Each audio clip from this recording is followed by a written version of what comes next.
Aloha, good evening, everyone, on this pleasant and crisp Friday night from Highland, Utah. We welcome you to Lone Peak Football on the Rewind Sports Network, presented by G2G Protein Bar. Tonight, we bring you Lone Peak Senior Night as the Knights face off against the Westlake Thunder in the final regular season game for both teams. My broadcast partner, Ty Wilkinson, Alexander Timberlake, joining from the top of the press box here at LP Field. So, Ty, the overarching storyline tonight, how well will Lone Peak perform against a really tough Westlake team that is really not as some would say bad as the record looks? Well, you see, the thing with this matchup here tonight, Alex, is Lone Peak has something I think that they want to prove. They have fallen a little bit short in some of the games that they've played. They are 3-6 going into this end of the season. It could have been 5-6 considering 2 games for 1 score each. So I think they want to try to prove something here tonight. Prove that they are a capable playoff contender, and above all, they just want to try to beat Westlake and try to prove that they are able to be a top contender in this playoff. Yep, and it's always been the standard bearers of 6A, the Lone Peak Knights have, but they've fallen on hard times this year. 3-6 this year, as Ty said. Westlake, of course, not exactly coming into this rolling like a locomotive either, just 1-8 in this season. We are very excited to bring you this senior night presentation. When we come back, when we come back on this break for the national anthem, we'll have the keys to the game presented by Heidemann and Associates, and then we'll have kickoff. You're watching Lone Peak Football on the Rewind Sports Network, presented by G2G Protein Bar. Thank you, Luke. So we bring you back in, Alexander Timop alongside Ty Wilkinson. Again, this is a presentation of the Rewind Sports Network's coverage of Lone Peak Football, presented by G2G Protein Bar. We just talked about the overarching storyline of the night, Ty, of course, which is that Lone Peak does have something to prove tonight, while Westlake is just looking for a high note really to end their season. But there's also something else riding on the line, as he'll tell us in our Heidemann and Associates Keys to the Game, presented by the Full Service Law Firm, committed to winning for you. Indeed, Alex, this is probably one of my favorite things to do because, well, we're already 2-0 in these, just considering the games that we've called so far. And so here's the predictions for today. Lone Peak, rough 2 past games in regards to the defensive structure of the team. Combined 75 points allowed in 2 games. That does not help your 39 points for in regards to your record. And so, you know, you're coming off of a 2-loss structure. You want to rely on your defense heavily just because of Westlake and their ability to not really get into the end zone very often. This is a team that averages only 8.5, just a little over 8.5 points per game. And if you're Westlake, biggest thing is offense. I mean, I can't stress this enough tonight, Alex. Let me tell you, Westlake all season has only attained 71 points. And as I mentioned, that's an only average 8.8 points per game. So getting that offensive structure early is just going to be a key factor in how they win tonight. Adam Connors sends us away, and the kickoff is bobbled at the goal line and picked up on the run by Jenkins, Mason Jenkins. And he doesn't get out close to the 20-yard line. He gets only to about the 15. And as you said, Ty, we are going to see this Westlake offense first on the field. And so this Westlake offense, I did a little bit of research last night. They're not a very pass-oriented team. They love to run the ball more than anything. I was looking at the stats compared to Lone Peak, and they really enjoy the run game, it feels like, more than anything, totaling for about 49 yards passing just as an average. So I'm expecting to see them run the ball here early, but I don't know. Just don't expect to not see a couple passes here and there throughout the rest of the game. So Aiden Bayless, who was a question mark, and we immediately have a flag. Before the play. And it looks like it's going to be against Tegan Towell for an offside. Offside against Lone Peak. 5-yard penalty. So Aiden Bayless, who, by the way, did not play last week, Hiram Aquin was the starter last week. He starts with Drake Youngberg, the tailback in the backfield. Landon Rasmussen, by the way, not playing. Among 2 offensive starters not playing, he immediately gets the handoff, and he gets closed off immediately. Hit by Gideon Watkins, among others. As I mentioned, Alex, that run game, I mean, you get that penalty early that gives you positive yardage on that first down. But now you're sitting at 2nd down and 7, so that's basically just comparative to a 3-yard run, and now you're sitting at a little bit further than you would have been. Also, we should point out, no Griffin Follow Musili tonight, who is one of the leading receivers for Westlake. 2nd down and 7 from the 18. Bayless, again, keeps it on the left side. He's got plenty of space. Gets to the sideline, and he gets pushed out of bounds into the bench. And he's going to pick up a 1st down, the first down of the night, before C.J. Rubel, the nickelback, forced him out. Perfect execution by the quarterback here. I don't know, it faked me out, to be honest with you, Alex. That's how good that play was. I might have been the only one, Ty, that knew that Bayless had the ball because Tegan Towell was sitting on it. And when he followed the running back, I mean, that was perfectly executed. So the first down of the night for the Westlake Thunder. Remember, they scored on their opening drive of region play against Skyridge about a month ago.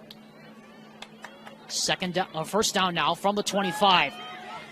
Bayless out to his left, scrambles, gets past Jared Smith. Now he's going to take off and run again. And he's going to pick up, again, positive yardage as he gets out to the 30, close to the 32-yard line. Did about an entire rainbow there in the backfield just to get about 3 yards worth. But, hey, you'll take it as a quarterback not getting any negative yardage against you, especially considering, I don't know, this is already a pretty good drive to start, a quarterback keep for a 1st down, and now you're about halfway there. The line of scrimmage. A broken play, in fact, if anything, on that scramble by Bayless. 2nd down and 5 now from the 31. Just underway here on this cold night here in Highland.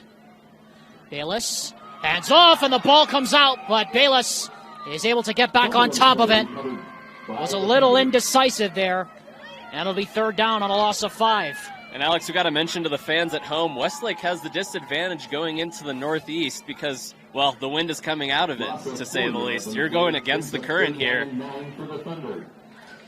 Yeah, the wind is about 6 miles an hour coming into our faces from the left. And we could feel it, but probably more so down on the field where the field is kind of exposed on the wide ends of the field. 3rd down and 9 now from the 27. Student section trying to turn up the volume now down to our right-hand side as Bayless bobbled the snap, steps up into the pocket, gets away from one, and he's not going to get away from another. Easton Anderson comes up and makes the play. Huge tackle there by Easton Anderson. He's hit by Easton Anderson. Killing that positive Westlake drive that already started in a 1st down, and it looks like now they're going to have to punt. And you said it. You said it, man. I mean, that tackle's not made. I mean, Bayless is probably running for another 5 to 7 yards. He'll punt now. A good snap, rugby punt. And it's a good kick over the head of Matias Navahine. And it's going to take a really good Westlake roll. And I mean a really good Westlake roll. It's going to die at the 8-yard line. Wow. What a punt there by Aiden Bayless, hitting that line drive into the wind. And it is going to be a deep field here for Lone Peak. 64-yard punt against a 6-mile-per-hour wind. They say punters are people too, Alex, and that for a very good reason. You got to pin them deep. Yeah, Moose Bingham is probably cheering his head off somewhere watching that. As Jackson Blake, who came in on the 3rd series of the game last week against Lehigh, now starts 1st and 10 from his 8. He starts with a pass, and he throws to the left into traffic and caught by Robinson. And Trey Robinson has about 6 yards before he's blocked down by a host of Westlake players. And we have a man down on that far sideline. Looks like it was Isi Talmoy Pale that was slow getting up. And he'll have to come out. And we're going to have a brief stoppage here while they let Lone Peak sub. Now they'll go. 2nd down and 3 now from the 14. Just underway here on this Friday night. Alexander Tamilp alongside Ty Wilkinson from LP Field here in Highland.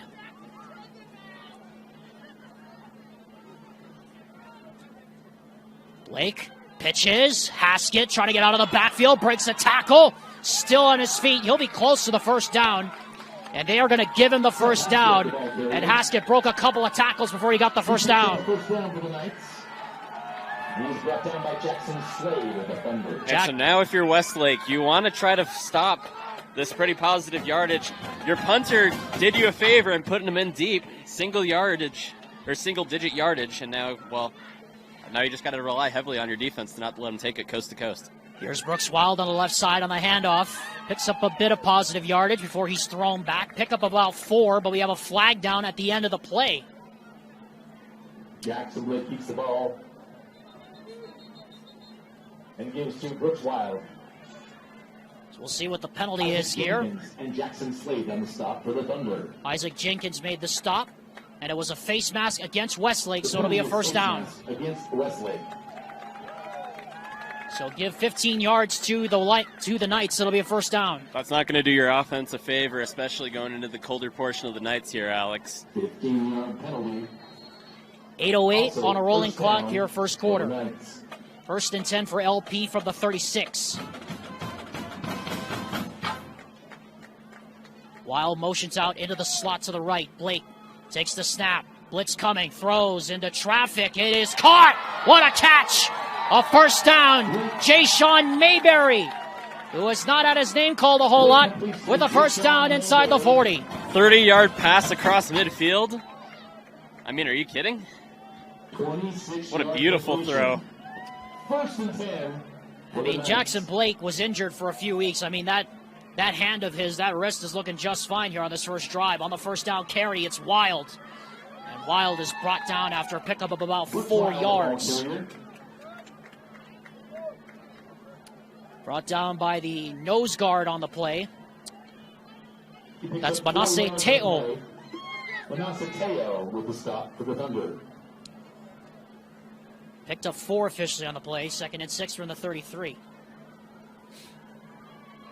Blake looks over to the sideline for the signal from offensive coordinator Gary Trowbridge.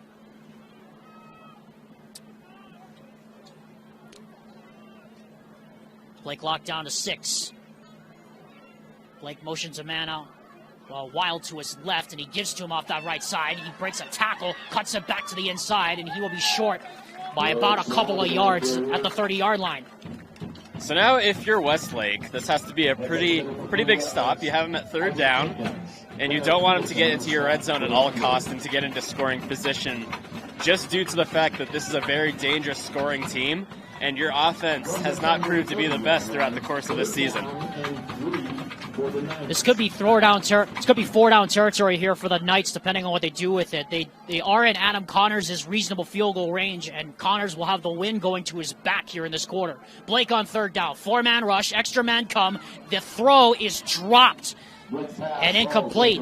Intended for Brooks Wild, and a bit of a decision here for Gary Trowbridge. Tie on 4th and short. He was seeing about 10 more extra yardage too at the end of that play if that ball was actually caught and thrown within the breadbasket, but still unable to get that pass. So here's going to be an interesting call, Alex. You don't want to, I mean, wind is against your back. Field goal would be an option, but it looks like the offense is going to continue to stay on the field. So this is going to be a big 4th down. So 4th and 3 for the Knights. Ball at the Westlake 30. Blake to throw on 4th down. He throws, and it's broken up.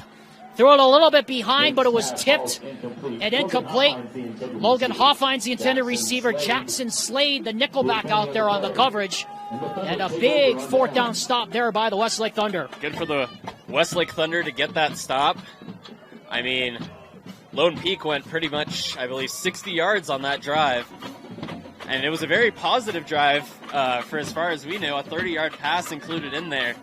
But Westlake's defense able to kill it off. And now they get their offense back on the field for the second time tonight, so let's see if they can get something different going here. That's got to please defensive coordinator Viatata for Westlake. So the Thunder offense back out on the field after the change of possession. 1st and 10 from the 30.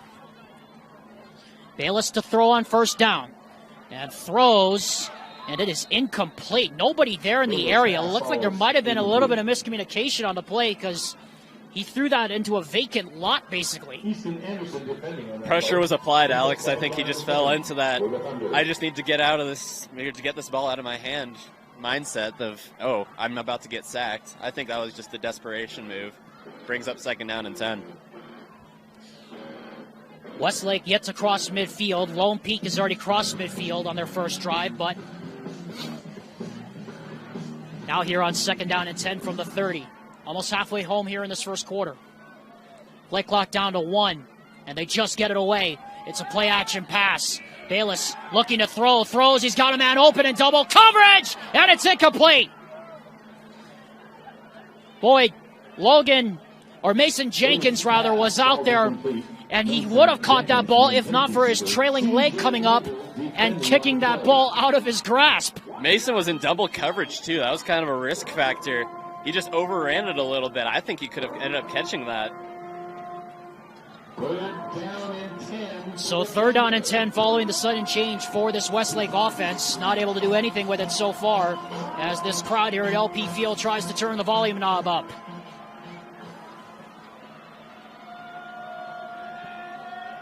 Blitz. Bayless throws, caught, 1st down, and more. And the ball comes out at the end of the play. And I think Westlake got back on top of it, and they did. Mason Jenkins recovered the fumble, but it's enough for the first down, or the second first down of the night for the Thunder, and the first 3rd down conversion of the night for either side. Okay, so 2 things. That was very good to get the 1st down on this play. Another good positive 1st down to get on a passing play, might I add. But also another good victory for Westlake to get it back on top of that football and negates positive yardage to Lone Peak going the other way. Triple Y receiver lines up to the left. Youngberg, the tailback. And Aiden Bayless going to keep it on the keeper. And he's got room. He makes a man miss. Aiden Bayless. No flags. Touchdown, Westlake. Aiden Bayless keeps the ball on the ground and picks up a touchdown for the Thunder. A series of moves by Aiden Bayless. And looky here, the Thunder jump on top first. Bayless goes the distance. Don't mind if you do across midfield. He was late for school there, Alex. He wanted to get past everything he possibly could. And how about the move he put on CJ Rubel, dropping him to the turf? I mean, I don't normally get excited for quarterbacks running. I don't normally get a 10 out of 10, but that was deserving of one right there as the extra point is up, and it is good. And look at this, 7-0 Westlake out in front early here in this one at LP Fields. Well, Tino Psyche, our cameraman, showing all you need to know right there. Defensive coordinator Ryan Denny not happy with his defense as Westlake, for the first time since their region opener against Skyridge, has scored the first touchdown of the game, thanks to a long touchdown run on an option call by Aiden Bayless. And might we add, Ty, Westlake averages, you said, 8 points a game. Yeah, still. And that's just in the game in general. We're only about, I'd say, a little over 6 minutes into this game, and they already got points on the board, thanks to an amazing, amazing run by a quarterback, for that matter. Kickoff going toward that windy end of the stadium, and it'll go right through the hands of Trey Robinson for a touchback. So a key drive coming up here, to say the least, for this Lone Peak offense. They got down to the Westlake 33, but turned it over on downs. And then it was Aiden Bayless on that beautiful call, option run that took it the distance for the touchdown and put on several moves to drop some defenders along the way. Okay, and this was a great drive, and let me tell you why, Alex. They did passing and they did running. A team that doesn't pass very often but uses the running game to their advantage is one to behold. Here is a sweep to the far side to Wild. He gets clobbered after a pickup of about maybe 3. And how key is it right now for Lone Peak to establish the running game? Because as I said with Jake Hatch last week, Ty, the running game has basically been non-existent for LP this whole season. It's kind of weird, Alex, because teams will usually run the ball on, I would say, first down, maybe even second down every now and again whenever they do it. But they always love that pass play. We saw it their first previous drive, a couple of incompletions leading into a turnover on downs. But I think the run game needs to be a little bit more prevalent here. They're only getting 4 or 5 yards. Blake on second down, pressure coming. He throws to the wide side. That is way over the head of Jay-Sean Mayberry. And boy, Ty, the one thing you don't want to do if you're Lone Peak here, you do not want to go 3 and out after giving up the touchdown. Especially in the field position that you're in right now. You're pretty deep into your own territory, sitting at a little what is that, the 25-yard line, just about? We'll call it the 24, but still, you don't want to be in the negative yardage from that midpoint that you're trying to get to, that 50-yard line. They did it the first drive, but this is a big third down, too, especially if you're Westlake. And we have a flag. And it's going to be a false start. Now it's going to be 3rd down and 11, so Lone Peak going backwards here to start the game. In case you just missed it, Aiden Bayless took an option run and went 50-plus yards to the Hulle. And that's where we stand right now after Westlake got it on the de facto Lone Peak turnover, on the turnover on downs. And now Lone Peak facing a 3rd and long here on their own 19-yard line, down 7-0. Alexander Timov alongside Ty Wilkinson on this cold, crisp Friday night here in Highland. Double wide receivers to either side. Blake on 3rd down. He throws up the seam into coverage. It's nearly intercepted. It was intended for Robinson. Colton. Trying to look up the name here on my sheet. Colton Kirkendall on the coverage, and it's 4th down, and Lone Peak will punt. And so Westlake, a team that has allowed so many points in the first quarter, has already held them to 0, as well as 2 drives that weren't very successful drives. And here's the 3 and out, and they have to punt. Cade Dolly to punt, and they're going to have to make some serious adjustments as Dolly shanks this one. Not one of his better ones, and it's going to take a backwards bounce. And did that hit a Westlake player in the back of the heel, or did that hit a Lone Peak player? And they're going to say it hit a Lone Peak player, and Westlake's going to have excellent field position. We'd like to remind you the Rewind Sports Network's coverage of Lone Peak football is presented by G2G Protein Bar, and is presented by Heidemann and Associates, the full-service law firm that is solely committed to winning for you, the client. Call them today at 801-472-7742 or consult them online at utah.law. Boy, Lone Peak really in trouble here if Westlake puts another score on the board, and they're on their own territory too. 1st and 10 from the LP 48. It's a sweep to the far side to Youngberg, and Youngberg gets taken down after a pickup of maybe 1.5 yards. Arrington, among others, with Gideon Hawkins there to make the stop. And I'll allude to the fact, too, Alex, this team doesn't score very often. And that's not just because that they're not a very good team. This is a difficult division that they've been put in and difficult games that they've played. It's been 54 days and counting, August the 11th, since this team has got a win. You can tell, I think they have a lot of fierce and a lot of pressure on them to try to get a win here tonight going into the playoffs. Well, they're playing like they have nothing to lose here tonight. Like you said, Arnold Alle's first win was against Weber back on August 11th. Bayless pumps, now throws it away in the direction of Ezra Heiner, the H-back, and now it's 3rd down and 9. Bayless pass falls incomplete. And this is a big 3rd down here for Lone Peak, because you have to think this is 4-down territory heading into the wind here for Westlake. And it's not only going into the wind, this is the advantage that you want to take. A scruff punt that not only went your way, but is also across midfield. I think that you want to take advantage of this as much as we possibly can. As you can see, an empty backfield formation here. Something's going to happen, and I wonder if it's going to be a pass play or a run. We don't know, because they have a quarterback that can run. Why not? Bayless, quarterback draw. You called it, and that time Lone Peak was ready. Jackson Arrington, among others, along with nose guard Josh Empey in there to break it up. And it's 3 and out for the Thunder. And as we came out of the commercial break, you saw the television screen that had on that the entire defense was watching that particular play. Do you think that had to play a factor, Alex, into how this particular drive went for Westlake? I'll be honest, it didn't look like that Lone Peak was even ready for it, as Bayless a sidewinder punt off the side of his foot. Navahine boots it, now has to pick it up and run. Navahine gets through a seam. Bayless to beat. And Bayless finally escorts him out of bounds just at about the line of scrimmage.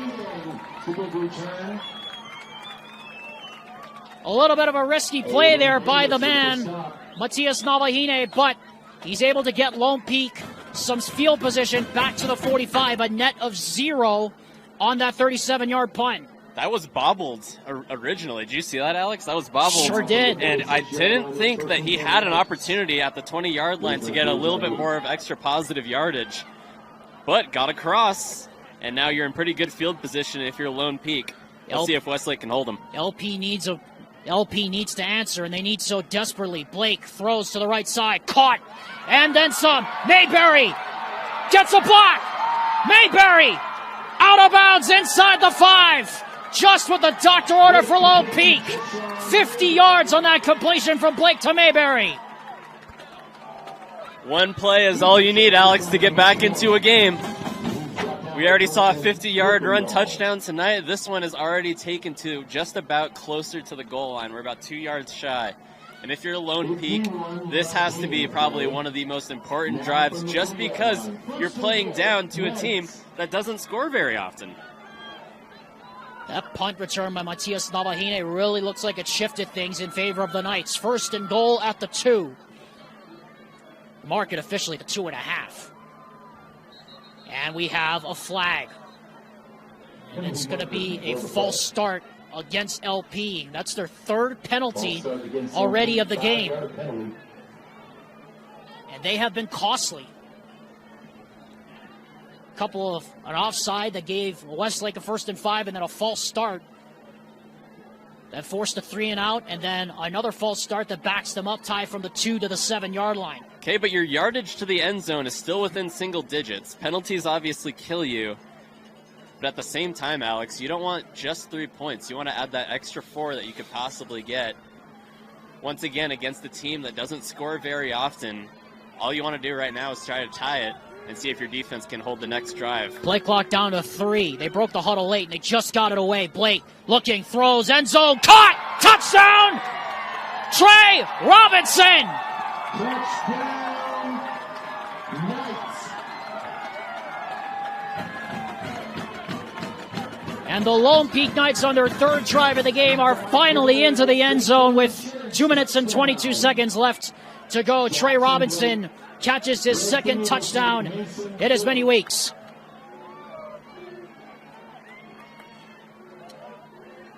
And so now out of the hold of Seth Haskett, here's Adam Connors for the extra point.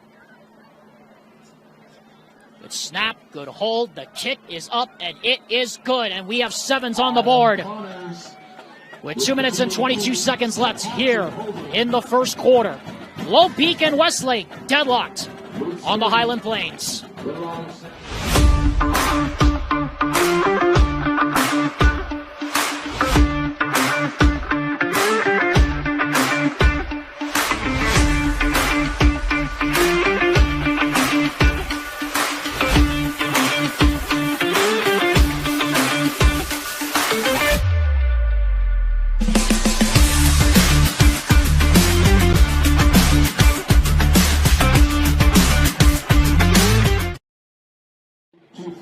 Touchdown pass. Lone Peak with 7 points. Alexander Timolip, Ty Wilkinson for this presentation of Lone Peak football presented by G2G Protein Bar. G2G, built for hungry people on the go.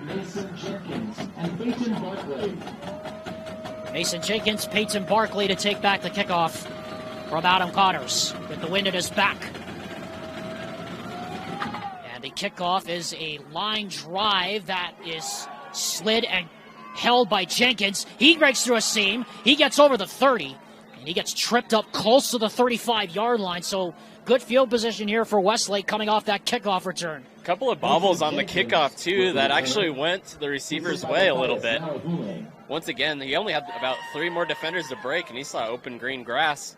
But nonetheless, it's still really good field position for this Westlake team to start on, especially considering Lone Peak got those 7 points to get the equalizer. Aiden Bayless is the one who struck first on this night. He had the 50-plus yard touchdown run, and then it was Jackson Blake to Trey Robinson from 2 yards out that made it a 7-7 game. Now Bayless trying to take off again. Penalty flag goes down in the backfield. And I think, Ty, you and I have an idea of what this is, because normally, Ty, when there's a hole that big for the quarterback or running back to run it through, somebody got held. Yeah, just about. Keeps the ball on the ground. And that's exactly what it is. 2nd penalty of the night against the Westlake Thunder. It'll back them up 10 yards. 10-yard penalty. Most of these penalties tonight have been on the offensive drives, too, and that's what's going to kill you is as an offense to try to get that positive yardage, because now you look at the field position that Westlake is in, that's about 20 yards just to the line to gain. And I don't know, you're staring at the eyes of fate just across getting midfield. 2 minutes and 9 seconds and rolling here in the first quarter. 1st and 20 for Westlake. Ball at their 23-yard line following the penalty. Low snap, and Youngberg gets taken down in the backfield. Nobody was fooled that time. Easton Anderson came right off that edge, sealed it, set it, and forget it. Just a little ground ball snap. That puts him even further behind, Alex. 5-yard loss in the play. 2nd down and 25 for the Thunder. Officially 5 yards lost on the play. 2nd and about the length of, say from here to the Lehigh Station.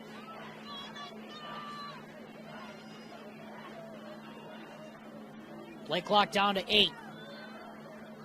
And again, they just got it away. Bayless trying to step up, bails out, looking, in trouble, and he goes down.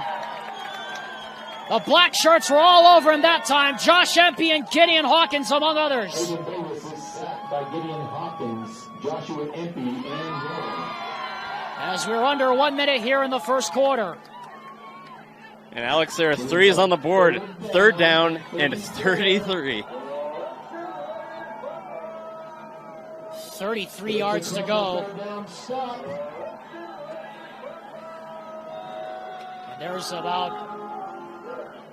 we're walking about, if it was walking distance to the Lehigh Station, that's where we'd be right now. Bayless, slow snap. Quarterback draw, just going to try and pick up as much as he can. He already ran for 50 yards, and he gets brought down at the 25, and a late flag comes in at the end of the play. Now then, this could be interesting, Ty, because if this is against Lone Peak, that's a 1st down. We're going to be close to it. Especially if it's a face mask, then it's an automatic 1st down. What a storyline that would be. You go from 3rd and 33 to 1st down and 10. By the way, Bayless picked up close to 20 yards on the play. And it is indeed a personal foul against LP, and that's going to be a 1st down. Personal foul against Lone Peak. Wow. And if you're a defensive coordinator, what is going through your mind? You're at 3rd Ryan down and Denny, 33. You push them so far back, and your offense results in 4th down and 4 situation. I stand corrected. It's actually a 4th down because it was a dead ball foul, and again, the personal fouls do not result in automatic 1st downs. I stand corrected. As a lollipop snap comes back to Bayless, but another good punt into the wind, line drive. Navahini from the 20. Gets a block and stumbles over the 35 to about the 36-yard line. And that is where the Lone Peak Knights will set it up with 3 seconds left here in the first quarter. What will likely be the last play, barring a penalty. It's too bad we don't have a rules analyst we can go to, Alex, about the... Yeah, we really don't. We could really use one. We could use a Dean Blandino or Mike Barrera right now in our corner. As the wind really picking up here on top of the press box now here at LP Field. It was blowing at about maybe 6 miles an hour to start the game, but it's picked up to about 10 miles per hour here at the end of this quarter. Last play of the first quarter. Blake on 1st down. Penalty flag. He is pressured. Rolls to his right. Now throws it. Is it incomplete or is it caught? No flag. Blake's pass falls incomplete. That brings up the end of the first And it is an incomplete pass, officially marked. And we'll see what the flag is here. If it's a defensive penalty, we'll have one more play. If not, that's the end of the quarter. So hold the phone here for a second. And from the way the Lone Peak and the Westlake teams are walking toward the sideline, one would assume it's going to go against LP. It'll be their 5th penalty already here in this first quarter. And it is an illegal shift called against LP. Illegal shift against Lone Peak. So it'll be enforced 5 yards. from the previous spot. And we have not had a signal yet if that is the end of the first quarter or not. The Westlake players are all wandering, are all milling around here.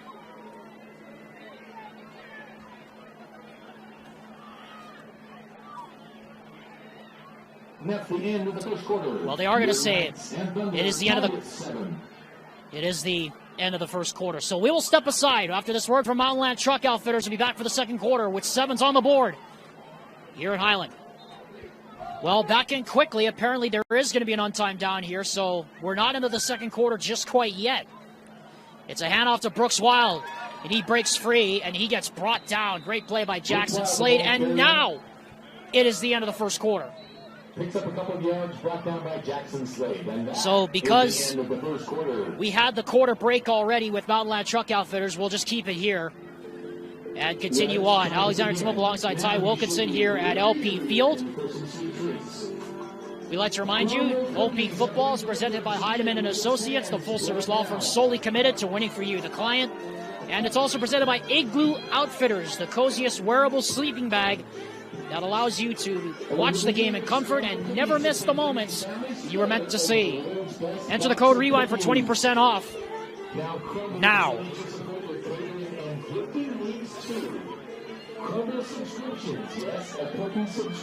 Alexander Timolip with Ty Wilkinson as... And there it is right there, Alex. As we're zooming in on what Ryan Denny and co are showing their team down on the sideline right now. Isn't that a team advantage? I mean, when it comes down to like the desperate situations in a game, you want to see the previous plays and how they worked out and try to, I don't know, make something work. We start here the second quarter. Blake throws, and that pass is dropped. That's something you don't see very often from Jay-Sean Mayberry. And it'll be third down here for LP. Tie game here at 7. Lone Peak, by the way, 1 for 3 on third downs. Westlake 1 for 3 on third downs. And you're playing further behind the sticks here too, Alex. Yeah, that's not where you want to be with a spread offense. Blake on third and long. Free rusher coming. He gets planted, and the pass is incomplete. And I mean, he got lifted. A free rusher came screaming through that gap. And it's fourth down, and Lone Peak will have to punt it for the second time here tonight. Smoked like a brisket on Sunday there, Alex. Goodness. I mean, you're talking about just bringing the pain. Dally to punt, Bayless to receive it. Fourth down and 14 here on the punt. Dolly, clean snap. And this time he hits a sidewinder into the wind. And Bayless will wisely get out of the way. And it will die right at the 20-yard line. That ball will be dead at the 20-yard line. It'll be first and 10. 57-yard punt, no return. And that's where Aiden Bayless of this Westlake offense will start. And you have to think, if you're Coach Arnold Allais here, Ty, this is exactly what you wanted coming into this game. Especially, too, getting those stops against Lone Peak, a team that is known for getting points on the board. We talked about the stats earlier. Westlake's offense doesn't do very well, but I don't know. Lone Peak is really known for their offense. So if you can figure something out here in order to stop their offensive drives, as they've done twice already tonight, I don't know. I think Westlake has a very good opportunity. You just got to rely on your offense at this point. Barkley goes in motion, and Bayless hands off to Youngberg. And Youngberg steps out of a tackle and gets maybe 2 yards. Jackson Arrington around his ankles there to make a stop. Aiden Bayless took off on for the first touchdown of the ball game on the 50-plus yard touchdown option run, and then it was a quick strike back by Lone Peak. 2 plays covering 54 yards. And Trey Robinson into the end zone from 7 yards out. Tied the game at 7, but it has been mostly defense, shockingly so, through the first quarter or so of this ball game. Youngberg again on second down. Gets through a little bit of a crease, and you'll pick up about maybe a yard if they're generous. And it'll bring up another third down here. They're going to mark it officially no gain on the play. So this will be interesting, Alex. We talked about the run-oriented team that this Westlake team has been throughout the course of the season. I've seen about 2 pass plays from them so far. And since you're sitting at 3rd and long, I wouldn't see why a pass option wouldn't be a viable option, especially considering how far of the gain that would be. Play clock down to 7 here for Drake Youngberg, for Aiden Bayless and co. 5 will go into the pattern. Low snap, but he handles it. Bayless throws, caught, and getting blasted immediately is Barkley by Easton Anderson.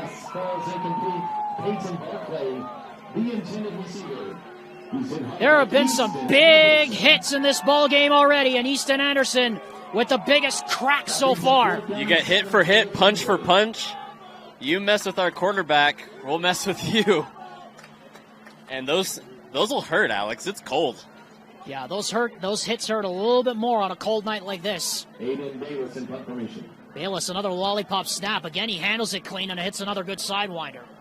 Nabahine takes it, and he gets clobbered right at the 41-yard line.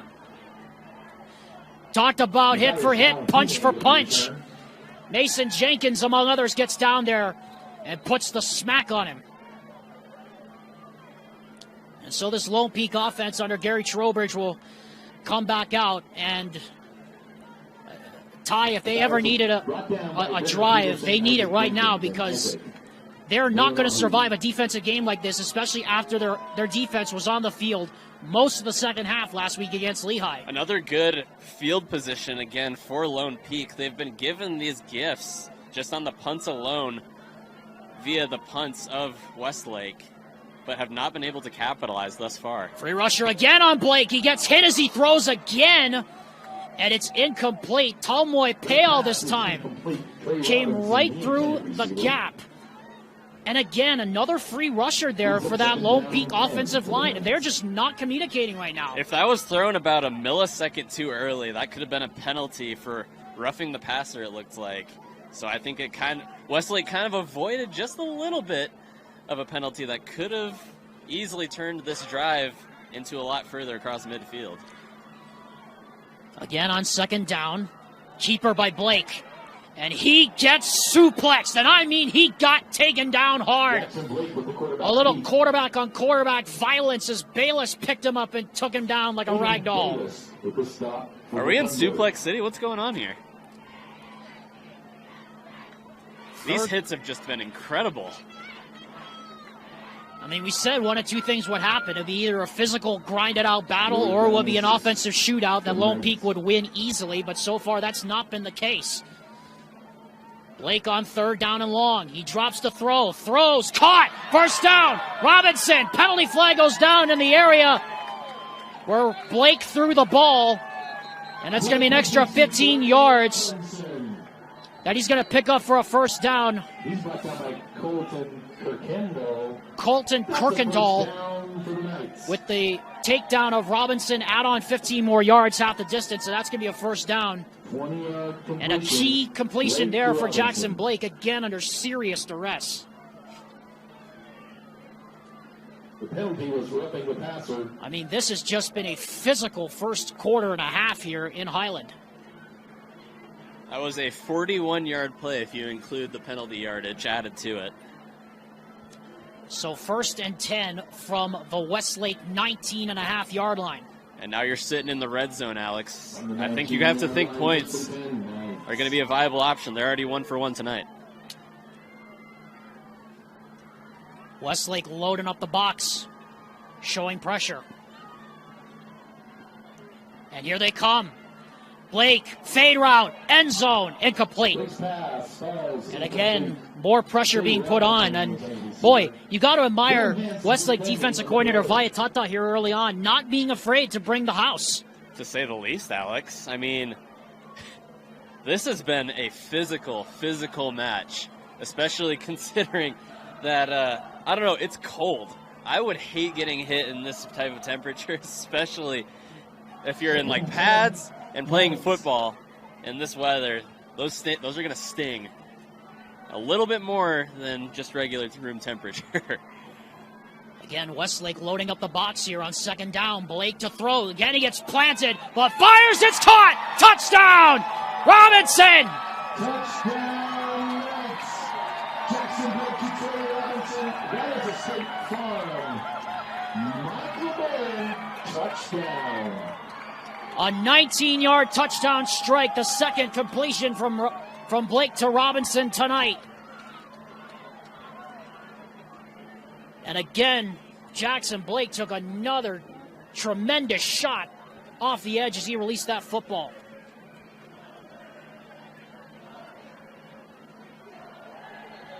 On to kick the PAT, Adam Connors. Just the order of the night it's going to go, I guess. Adam Connors with the extra point, and it's blocked. And it will remain a 6-point game. So we've seen it all here in this first quarter and a half. Lone Peak scored the last 13, but that extra point blocked. And they lead now for the first time tonight, 13-7. Back after this. Odeon Missionary is a proud sponsor of KSL Sports Rewind's coverage of Lone Peak football, presented by G2G. Alexander Smolip and Ty Wilkinson as Lone Peak takes their first lead of the night with 8:43 to go.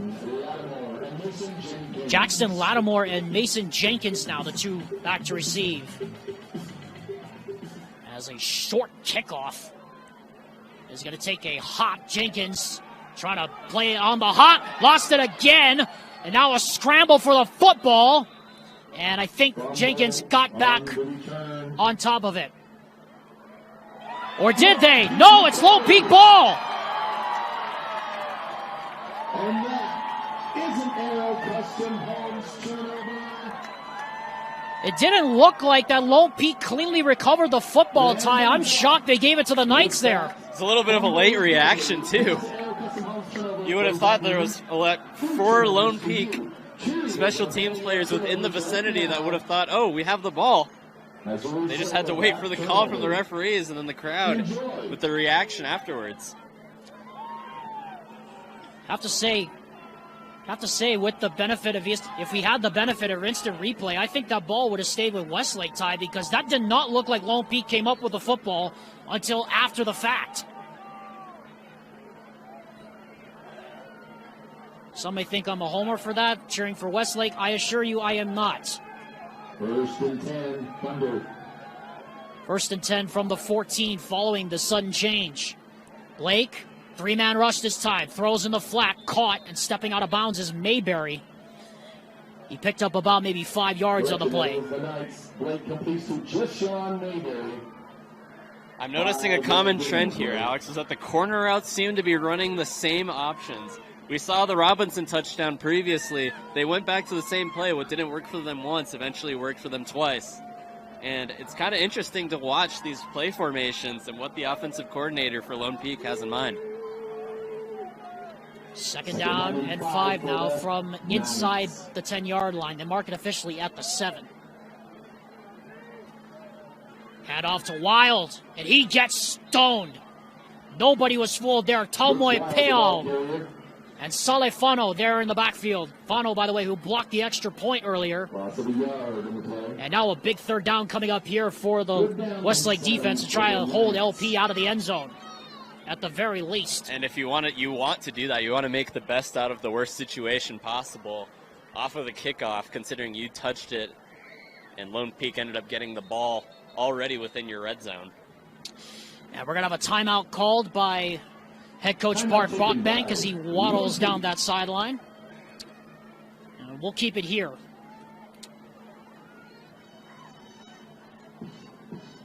So, Ty, after that sudden change, this really poses a big test here for this Westlake defense, because this is the first time that they have been really held to the fire, really, this entire game. Well, for Lone Peak, it's been pretty interesting because that first quarter, a team that averages close to about 10 points in the first quarter was only held to 7 this time. But Alex, what's going to be the biggest question going into the end of tonight is how is the third quarter going to go for Lone Peak? That's where they shine the most, as they've averaged 14.7 points in the third quarter. So once we get into the later portion of the evening, it's getting colder, I'll say that.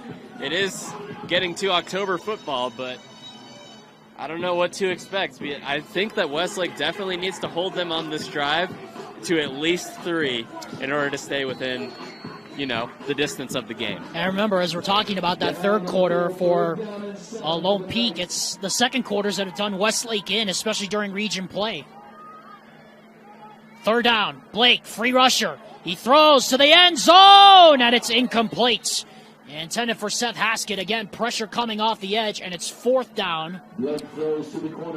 And we will see what head coach Bart Brockbank wants to do here. They already went for it on fourth down once and missed it. It looks like Adam Connors is staying on that sideline. And they're going to go for it again. Westlake has been able to break through this offensive line that's been so strong for Lone Peak throughout the course of this season. And honestly, it's really paying to their benefit getting these QB pressures, which it results in incompletions.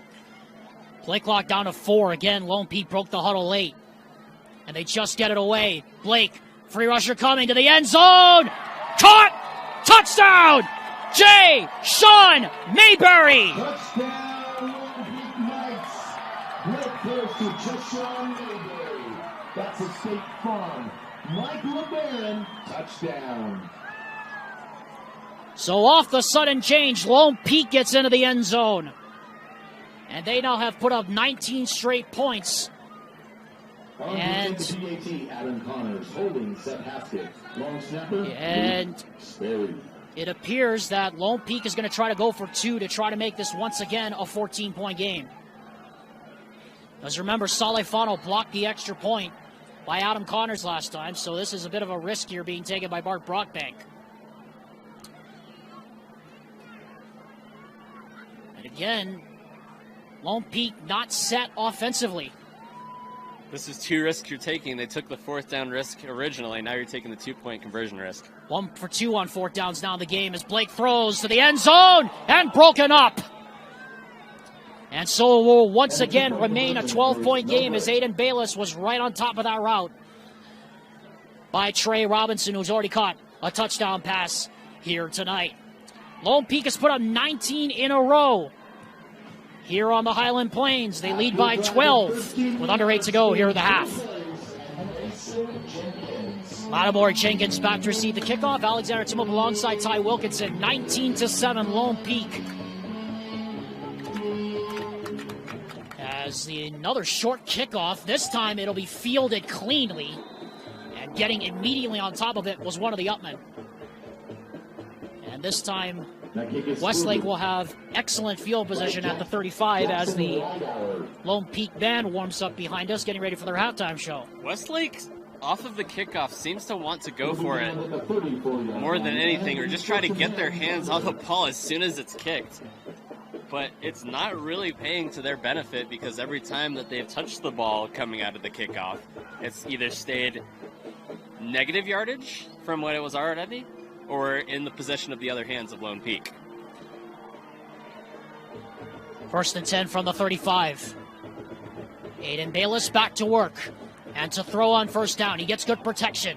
And throws the pass. And short hops it incomplete. And it'll be second down. Pass falls incomplete. Jackson Lattimore, the intended target that time. Something I don't think you've noticed, Alex, is the pass coverage of Lone Peak has been pretty outstanding so far. We keep alluding to the fact that this is a run-oriented team that doesn't pass very often, as the stats have proved. But Lone Peak, I think this is probably going to play a benefactor throughout the rest of the game, that they won't use the long ball very often just because how good the secondary is for Lone Peak. Bayless on a sprint out on second down, has a man coming, but that pass is caught.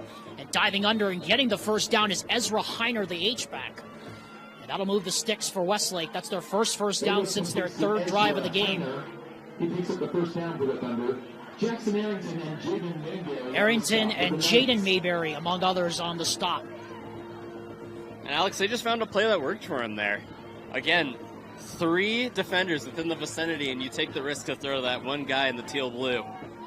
Right, and of course you have a man blitzing off your backside as well. 1st and 10. Almost halfway through this second quarter. Bayless on first and 10. Low snap. Wanted to run. Now takes off. Gets up the sideline. He'll get back to the original line of scrimmage before Josh Empey escorts him out of bounds. He'll go down officially as a sack on the play. No gain in the play, 2nd down and 10 for the Thunder. This is about the spot where Bayless took off on that 55-yard option run for a touchdown that got Westlake on the board first. Wouldn't Coach Arnold Ale love to have another one of those in his back pocket right now?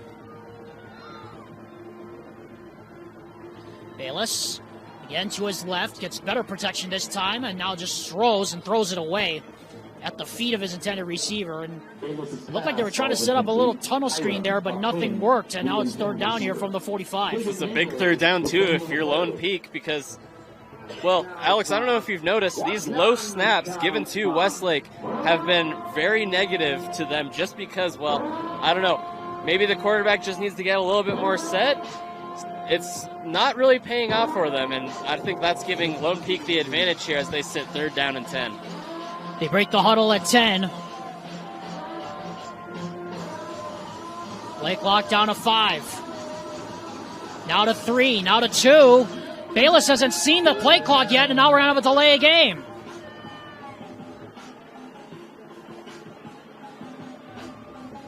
And now it's going to be 3rd down and 15 here. That's a big penalty. Big difference between a 3rd and 10 and a 3rd and 15. And you have to say that one is on Aiden Bayless right there. I would say so, too. You called it from the start, broke the huddle at 10. I think he just didn't see it in his mind.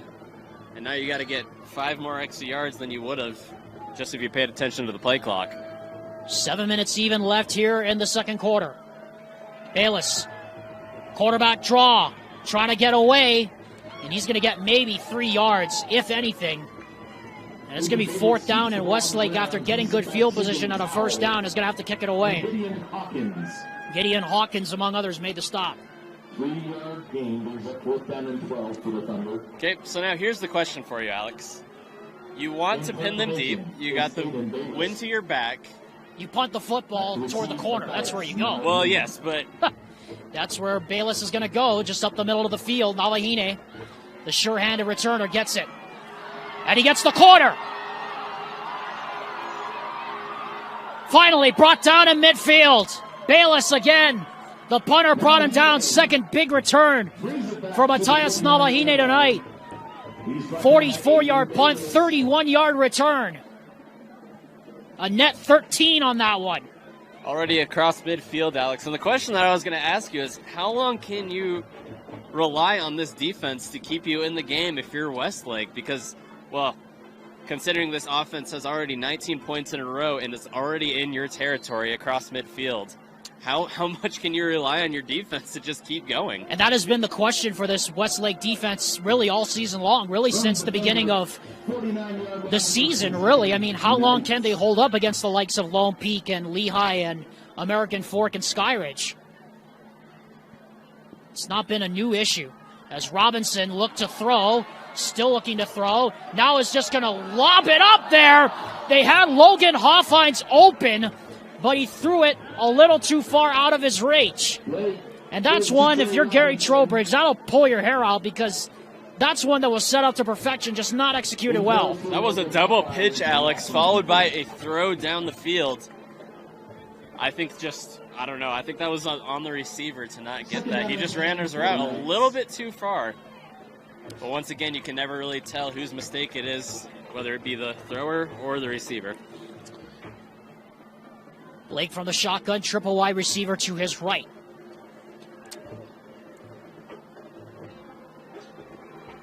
Four-man rush, Blake throws, up there, caught! Haskett, 1st down! And he took a big hit, too, from behind, but not before he got another 1st down. And a pickup of close to 25. Knocking on the door yet again of the red zone is Lone Peak and company. 25-yard gain, Blake to Sam Haskett. First and 10 now from inside the 25. They marked it officially at the 24. First and 10, Knights. Blake from the shotgun. Hands to Wild. Brooks Wild gets a hole. And finally, Brooks Wild gets some decent running yardage up to the 19-yard line. First time we've said that in a while. He picks up 5 yards on the play. It's a good last name to have if you're a football player, too, because he's already having a wild night thus far. Yeah, but he just hasn't had much success in the running game. Like we said, this Lone Peak running game really been struggling all season long. And even tonight, really have not been able to see the full arsenal of offensive coordinator Gary Trowbridge, at least not yet. Wild again, and that time he gets stood up again in the backfield. Slade, among others, with the stop, and once again it'll bring up third down. Also another stop, Isaac Jenkins. Third down and 6 for the Knights. Lone Peak has been, in a word, Ty, awful on third down. 1 for 4 in this ball game. They've only hit one of their first 4 third downs, but on fourth downs they're 1 for 2. Blake to throw on third down. He throws into coverage, and it is caught. What a catch! A tough catch made there by Mayberry. And it's a first down for Lone Peak, and that's just their second third down conversion of the game. And it'll move it inside the red zone now officially at the 13-yard line, 1st and 10. Coverage was there too, Alex. He just managed to come away with it. First and 10, Knights. Yeah, that's got to be frustrating to be there on the receiver and still not make the play. 3:50 and rolling here in the first half. 19-7 LP. Sweep to Wild. Brooks Wild to the edge. Brooks Wild. He gets knocked out of bounds close to the marker. They're going to mark him out of bounds at about the 4-yard line. Brooks Wild, the ball carrier. 2nd down and 1 officially here from the 4-yard line. And again, that's really the first time we've seen consistent running room for Brooks Wild all night. We haven't really, yeah, you're right. We haven't seen that consistent, but great execution to run to the right side. We rarely see very many sweep plays from this Lone Peak offense. And getting to that line to gain is getting to be a little bit more essential, especially considering you're in scoring position.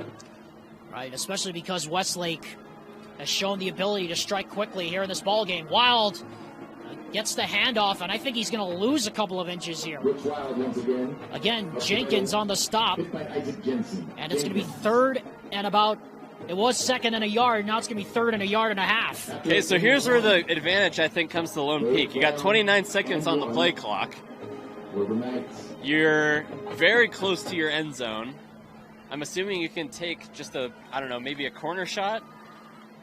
We'll see if they rely on their run game, because I don't know, Brooks Wild has been pretty consistent in his run game thus far. You would think so. Play clock down to 6. Blake to throw. Throws, and it's broken up. Great coverage. And it will be 4th down as we have a bit of extracurricular activity after the play between Kirkendall and left guard Maddox Moss. And once again, it'll bring a 4th down here for Lone Peak, and another situation where it looks like Gary Trowbridge going to roll the dice and go for it here in a 12-point game. And here's some October football for you too, Alex, at the extracurricular activity. Both these teams entering into the playoffs next week. Yeah, they won't face each other more than likely. Lone Peak will likely have a home game or a bye. But Westlake for sure will be playing next week. Blake to throw. Corner end zone! And it's incomplete out of the end zone. Hoffein's the intended receiver. And again, the Westlake Thunder shut the door in the Lone Peak Knights' face, and they say, ole. That's a turnover on downs. Westlake takes over. Just out of the foul line by a couple inches, to make a baseball reference for you right there, Alex. I don't know. I like that play call, but at the same time, not getting the execution is going to pay dividends to how the rest of the game goes. And you got to think, Ty, now 1 for 3 on 4th downs here for Lone Peak, and they're now 2 for 6 on 3rd downs here in this first half. I should say 1 for 3 on 4th downs. In a 12-point game, that could be a big deal. But it hasn't hurt Lone Peak just yet. So now Westlake with 3 timeouts in their back pocket. And the snap goes over the head of Bayless out the back of the end zone, and that is a safety. Of all the things that could have happened there for the Westlake Thunder, that was not what they wanted. Let's go back to that extra point that was missed, Alex. And yet again, when they went for the 2-point conversion to try to tie it, also did not go their way.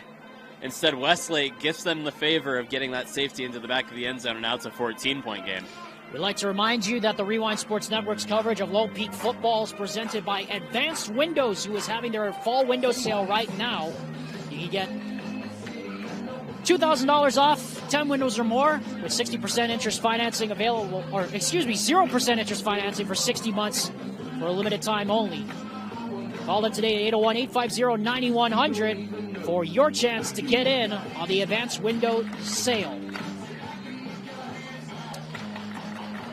Alexander Timlip alongside Ty Wilkinson. Tino Psyche running the camera here at LP Field. As Lone Peak getting set to receive the free kick from the Westlake Thunder. As this remains a 2-score game following the safety. Lone Peak scored 3 straight touchdowns, but were denied on 4th down in the red zone. And then the snap went over the head of quarterback Aiden Bayless out the back of the end zone. And this is where we stand right now. Hector Contreras will kick off for the free kick. Navahine and Robinson back to receive the free kick. And it's a good kick. Navahine comes up and gets it at his 20. Breaks a tackle. And he gets taken down at the 40-yard line. And so it's really been the self-inflicted errors here, Ty, that really have cost Westlake in this game. Their defense has literally done everything in their power to hold them in the game, but it's mistakes like what we saw earlier with the safety that has made all the difference here early on. And I like how this defense is shown out for Westlake because, well, only holding them to 21-7 is actually a very big victory, but it's just not only the execution on their part, but Lone Peak always seems to have good field position off of the kickoffs. And they're doing what Lehigh did to their defense last week. That Westlake defense been on the field quite a bit. Blake throws up the seam, and it is incomplete. Great coverage up that seam as Robinson was being led there step for step. Jackson Slade on the coverage of Trey Robinson. Jackson Slade using every part of his body. You saw him put his arms up to try to get, I think that's what, I don't know, maybe caused the deflection off of the arm. But great defensive coverage in the secondary again. And I keep alluding to the fact that this Westlake defense has just held them pretty easily. It's just, once again, like you said, the costly errors that have costed Westlake in the deficit that they're in right now. Brooks Wild now goes in motion. 4-man rush on Blake. He throws to the sideline, and again, nobody there. Incomplete, intended for Luke Christensen, who was the quarterback for the last 2 games, and now it's another 3rd down here for Lone Peak. I mean, it may be just me, Ty, but Lone Peak just looks out of sync on offense whenever they don't have a short field to work with. I think it's just also the way, I don't know, I just feel like Lone Peak, for some reason, whenever they get good field position, they start to crumble just because they have the confidence. I'm not sure. Maybe that's just a mental aspect. 5-man rush. Blake again as he throws. Looking for Mayberry! Jaden Mayberry brought down inside the red zone again! First time he called his name all night, and it's the biggest play so far to put Lone Peak in the red zone again. Did someone say Mayday? You're playing on words there. The old That's a 44-yard. The old Mayday goal, but from Brad May, of course, back in 1988 in the Stanley Cup playoffs, but it wasn't exactly Mayday, but it was close. As Blake on first down throws, that's complete, and getting tackled immediately is Seth Haskett. Colton Kirkendall made the stop, and a pickup of maybe a yard. Kirkendall brings him down. 2-yard gain on the play. What a massive swing this would be late in the first half if Lone Peak is able to finally punch it in. 3-man on the rush. Blake throws, popped up in the air, and it is almost picked off. Drayson Afuvai, along with Tomoe Pale, among others. And another third down here for Lone Peak, and this has been their bugaboo here so far, third and fourth downs, but the last time they had a third down, they hit Mayberry for a long gain. Well, and on the fourth down, here's what's going to be interesting, Alex, is if it comes to fourth down for Lone Peak, are they going to go for it, or do they want to go for points? Last time they went for it, overshot a little bit. I mentioned that foul line going out, so we'll see if they try to execute this play and turn it into 7. Blake on third down, throws, caught, Mayberry. And he's going to get out of bounds. He should have the first down. And Mayberry has the first down indeed. He's out of bounds at the 4-yard line. So number 1 getting involved in the show here. And in fact, they're going to say it's short by about an inch. And like we talked about, Alex, what do you think the play call is? Now here we go. Another fourth down. It's going to be fourth and a long yard here. I thought Mayberry had it. Play clock down to 10. 5 wide here for Lone Peak. 1 for 3 on fourth downs. Blake, blitz, throw, incomplete, batted down. And Westlake says ole again. And they'll take over with 1:23 to go and 3 timeouts in their back pocket. Why don't you run the ball on that play, Alex? You have 5 wide against a 4 defensive line formation. I agree with you. I mean, if they hand that off to Brooks Wild, I mean, there is no way anybody's getting it. And that's the second time that they've been knocking on the door of that goal line.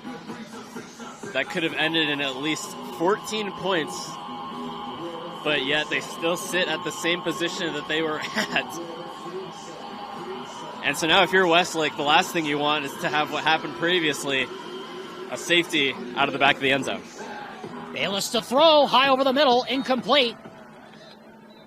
And the head official is now giving a stare over to the PA box, and he's not happy with the fact that they let the music run all the way through that play. Not the first time we've seen an official upset about that. 2nd and 10 now for the Thunder. Ball at the 9-yard line. Again, 3 timeouts left for Westlake. Bayless, pitch, Youngberg gets a block, gets away from a tackle, still going, and he's got a first down to the 20, and the clock will stop with 1:11 while they set the chains here. Again, Westlake still has all 3 timeouts left. Great run, too, to get out of that vicinity of your own end zone. You never want to be walking that brink of that cliff, as they usually call it in this league. So 1 minute to go, and given the fact that Lone Peak will get the football to start the second half, it looks like Westlake might just be content to take this to halftime, given that their defense has been playing so well.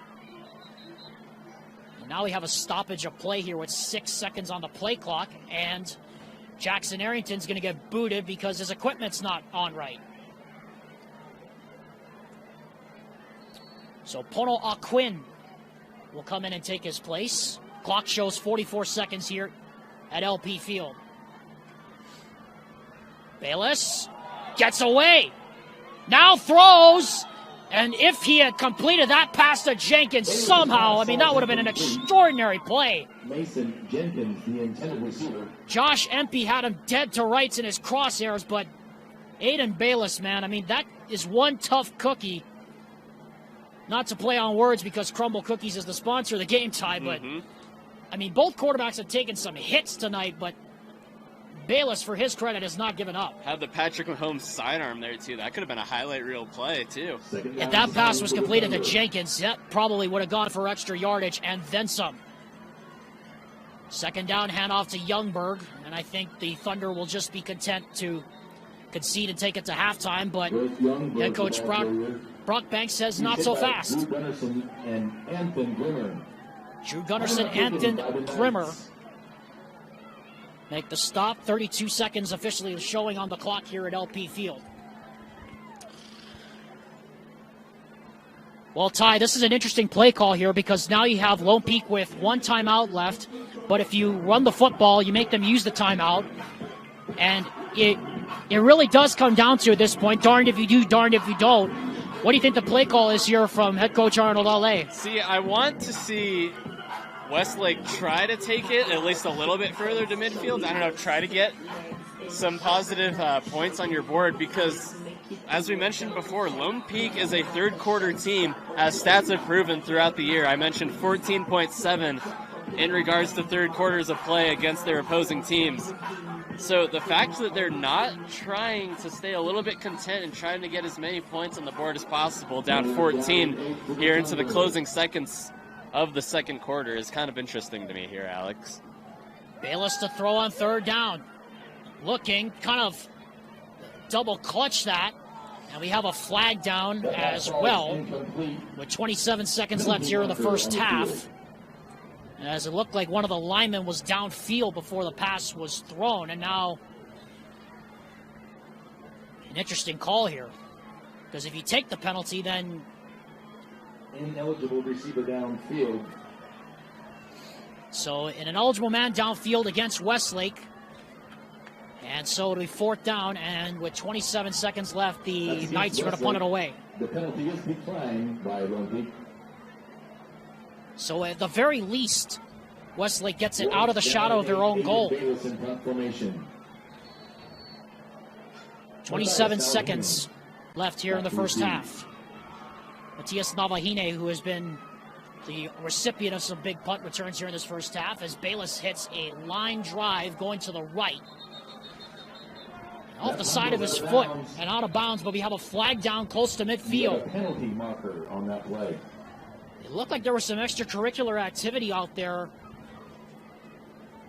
The punt went out of bounds at the 45. As the wind picking up here at LP Field. I want to allude what you talked about that wind, Alex. You could tell that wind's coming out of the north-northeast just based off of where that ball particularly landed.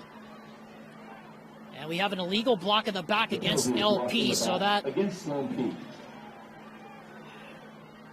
I think that could put a bit of a damper on the plans here for offensive coordinator Gary Trowbridge. There's 21 seconds left and one timeout for LP.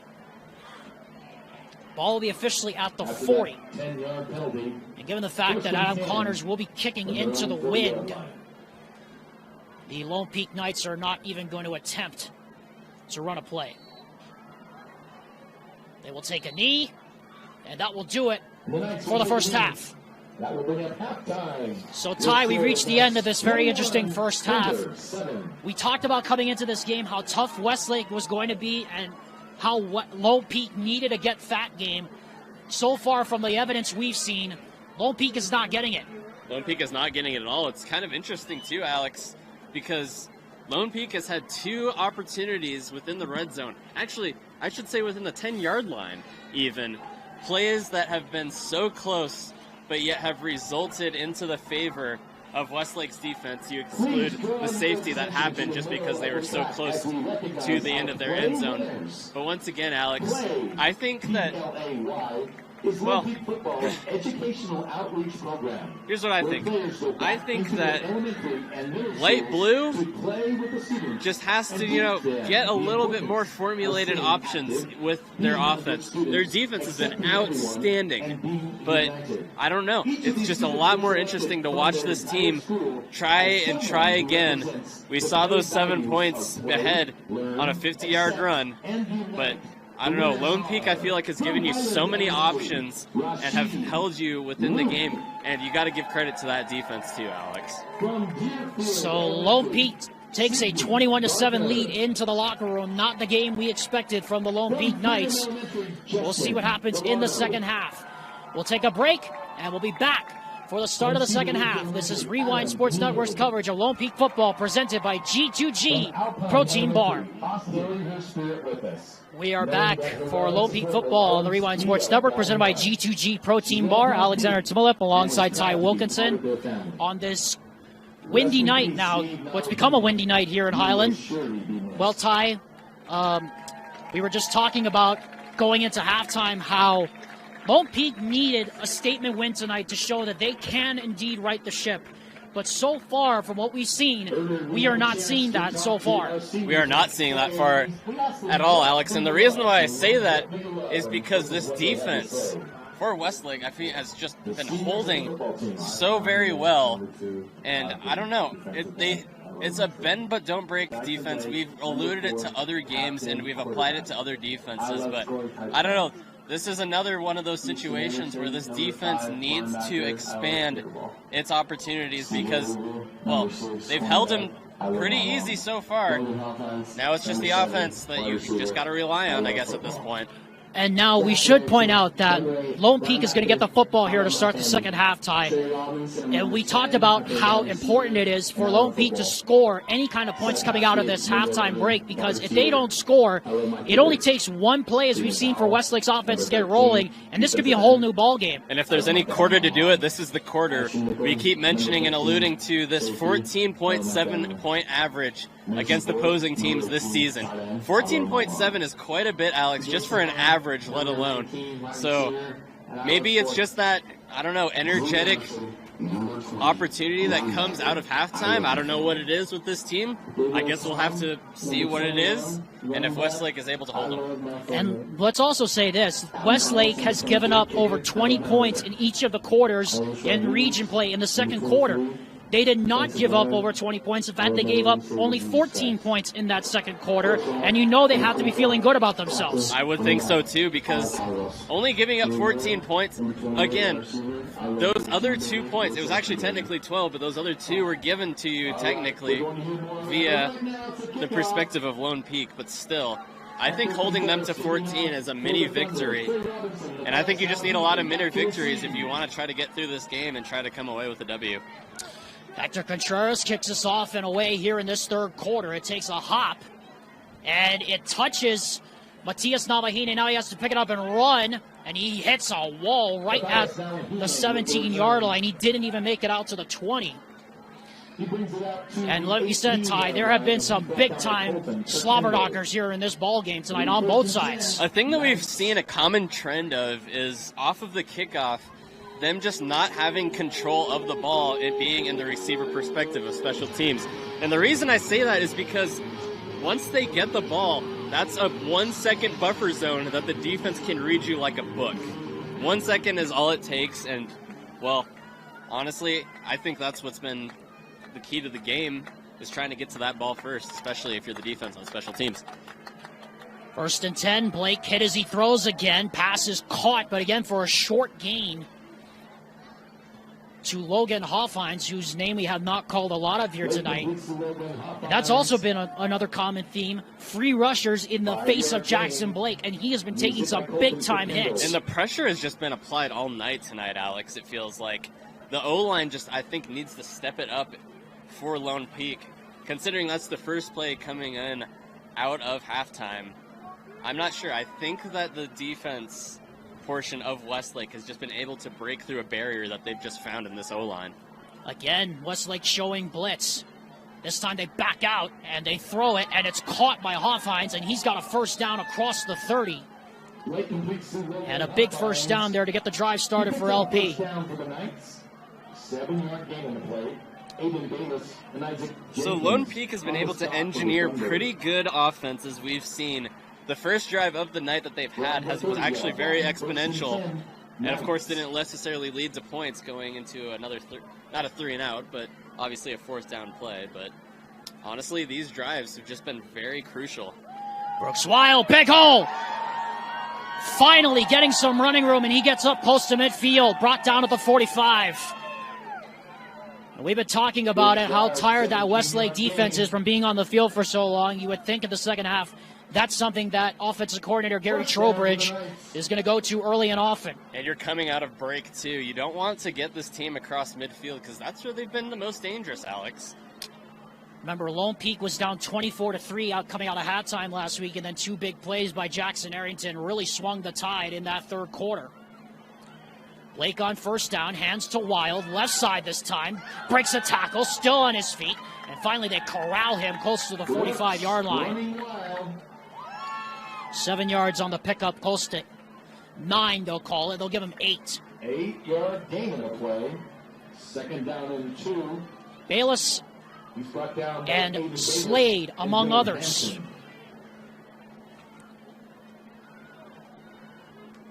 As Lone Peak trying to get some rhythm going after a really stagnant first half that saw them miss a lot of opportunities to put up more points. Wild on 2nd and 2. 1st and more. He's got it to the 35-yard line. And like we said, Ty, we thought Gary Trowbridge might go to the well early and often with the running game. There it is. Well, Alex, you have the architect and you got the engineer. That was a little bit of architecture for you right there. Kind of a design play just to spread right in between that defensive line that has stayed, as we mentioned, very strong on the blitz today. We talked about how Westlake's defense was out on the field for much of that first half. Now loading up the box with the play clock down to 6. Blake, pressure coming, he throws, and it is incomplete. Looking for Jayshawn Mayberry up that seam. There was not a lot of room to throw that football there. 2nd and 10. And this team, as we've seen throughout the course of the night, Alex, has been a lot more, how do I put this, a lot more experienced whenever they get to this point that they're at across midfield. And I don't know what that be, whether it be the play call of the coaches that help engineer this offense to become a lot more agile against this defense that has stayed so strong against you. But coming into this closing part, I don't know, Lone Peak seems to be doing pretty interesting. Wild up the middle. This time he gets stonewalled after a pickup of maybe 4. And it'll bring a 3rd down and 6 here for LP on the Westlake 34. Drayson Ofuvai, among others, made the stop. He picks up 4 yards on the play. First drive of the second half for Lone Peak. And this drive has taken up almost 4 minutes here. 7th play of the drive coming up here for LP. Westlake trying to blockade this area that Lone Peak is able to find in their defense on this drive. They show blitz. They have 2 backers in the gaps. They drop out and they bring a nickel. The throw up the seam is caught. What a catch. Trey Robinson. It looked like it hit the ground, but they say he got his hands underneath it, and it's 1st and goal. 25 yards on 3rd down and 6. And 1st and goal for LP at the 8-yard line. How do you like that for play calling, Alex? What a risky call by Gary Trowbridge, throwing it in a one-on-one coverage, but I guess it works when you have 2 6-foot guys out on the edge. Lone Peak broke the huddle late. Play clock down to 5. Now down to 2. And we have a timeout called by head coach Bart Brockbank. Timeout taken by the Knights. So, Ty, we'll keep it here, by the way, folks. We talked about Ty. Lone Peak was 1 for 4 at one point on 3rd downs. They've hit 3 of their last 4, and all of them have been on big gains. One to Jaden Mayberry, and a couple to Trey Robinson. I think they've just realized that they don't want to go 3 and out because they've been in those situations before already twice in the opening drive, but they've managed to find that hole in the defense, that weak point, I guess, if you will, later throughout the game. Every team has one. I think it just takes experience in finding one. And I think Lone Peak is finally just observed in this team and in their eyes that they're able to get these 3rd downs. And I think that's what's going on here, Alex, is those, I don't know, 3 in a row is very interesting, especially considering you're already 1 for 4 on the 4th down plays. on the third down plays. Yeah, they were 1 for 4 at one point, but the more troubling fact is that LP is 1 for 4 on 4th downs. So it has been very critical that LP has been able to hit 3 out of their last 4 third downs. First and goal here at the 8th play of the drive. It's an ace backfield this time. Blake hands off to Wild, cuts it back over left guard, and he gets swallowed up at about the 4-yard line. Pickup of about 4 on the play. And Alex, this is a lot more of a crucial drive than most people would think, because this is coming out of halftime, especially considering Lone Peak had the ball. So the advantage, you basically have had the advantage ever since that kickoff, considering that you got the ball afterwards. You have the lead by 14. You're at your goal line. The last thing you want to do is try to get another 4th down, because they've gone for it twice within the same area on the other side of the field. Maybe it's the other side of the field that the wind can push it a little bit further. Blake on 2nd and goal from the 8. Ace backfield, hand to Wild, and he gets stoned. Isi Talmoy Peal with the penetration. And it is 3rd down and goal on a loss of a yard there for Brooks Wild. And so here comes a very interesting dynamic as a play caller, trying to get this ball into the end zone as best as he possibly can. This is going to be the 11th play of the drive, and a drive that has covered almost 85 yards and taken up 6 minutes off the clock. Absolutely critical for Lone Peak to at least put 3 on the board here. Again, wide receiver to either side. Blake, sprint out. Nobody open. Fires. Wide open is Robinson. Touchdown, Knights. Blake to Trey Robinson. That's a State Farm Mike McBain touchdown. What a call by Gary Trowbridge, bringing Robinson all the way across the field.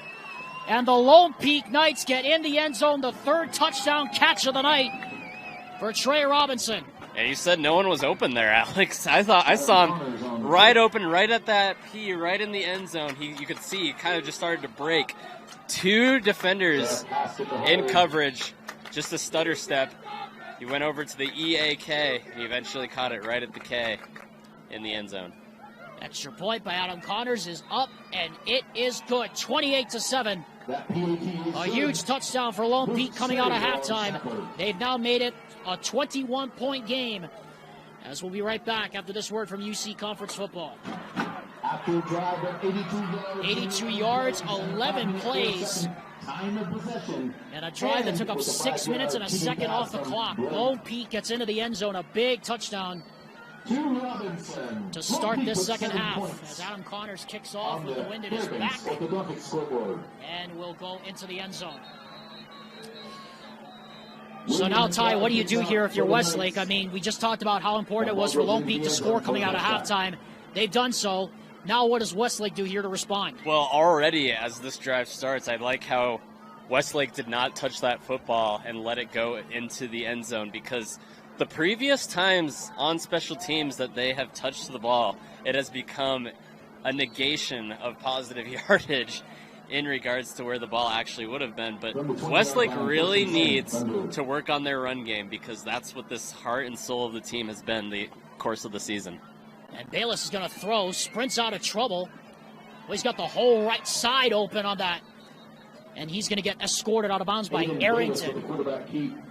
And there's the run game that I was talking about too, Alex. And he picks up 11 yards and a first down. And a key first down at that. Arrington escorts him out. You see Andy Stice, number 82, coming in now to replace Jared Smith, who, of course, is playing both ways because of the injury to stud speed end Bot Mulitalo, who was lost for the season.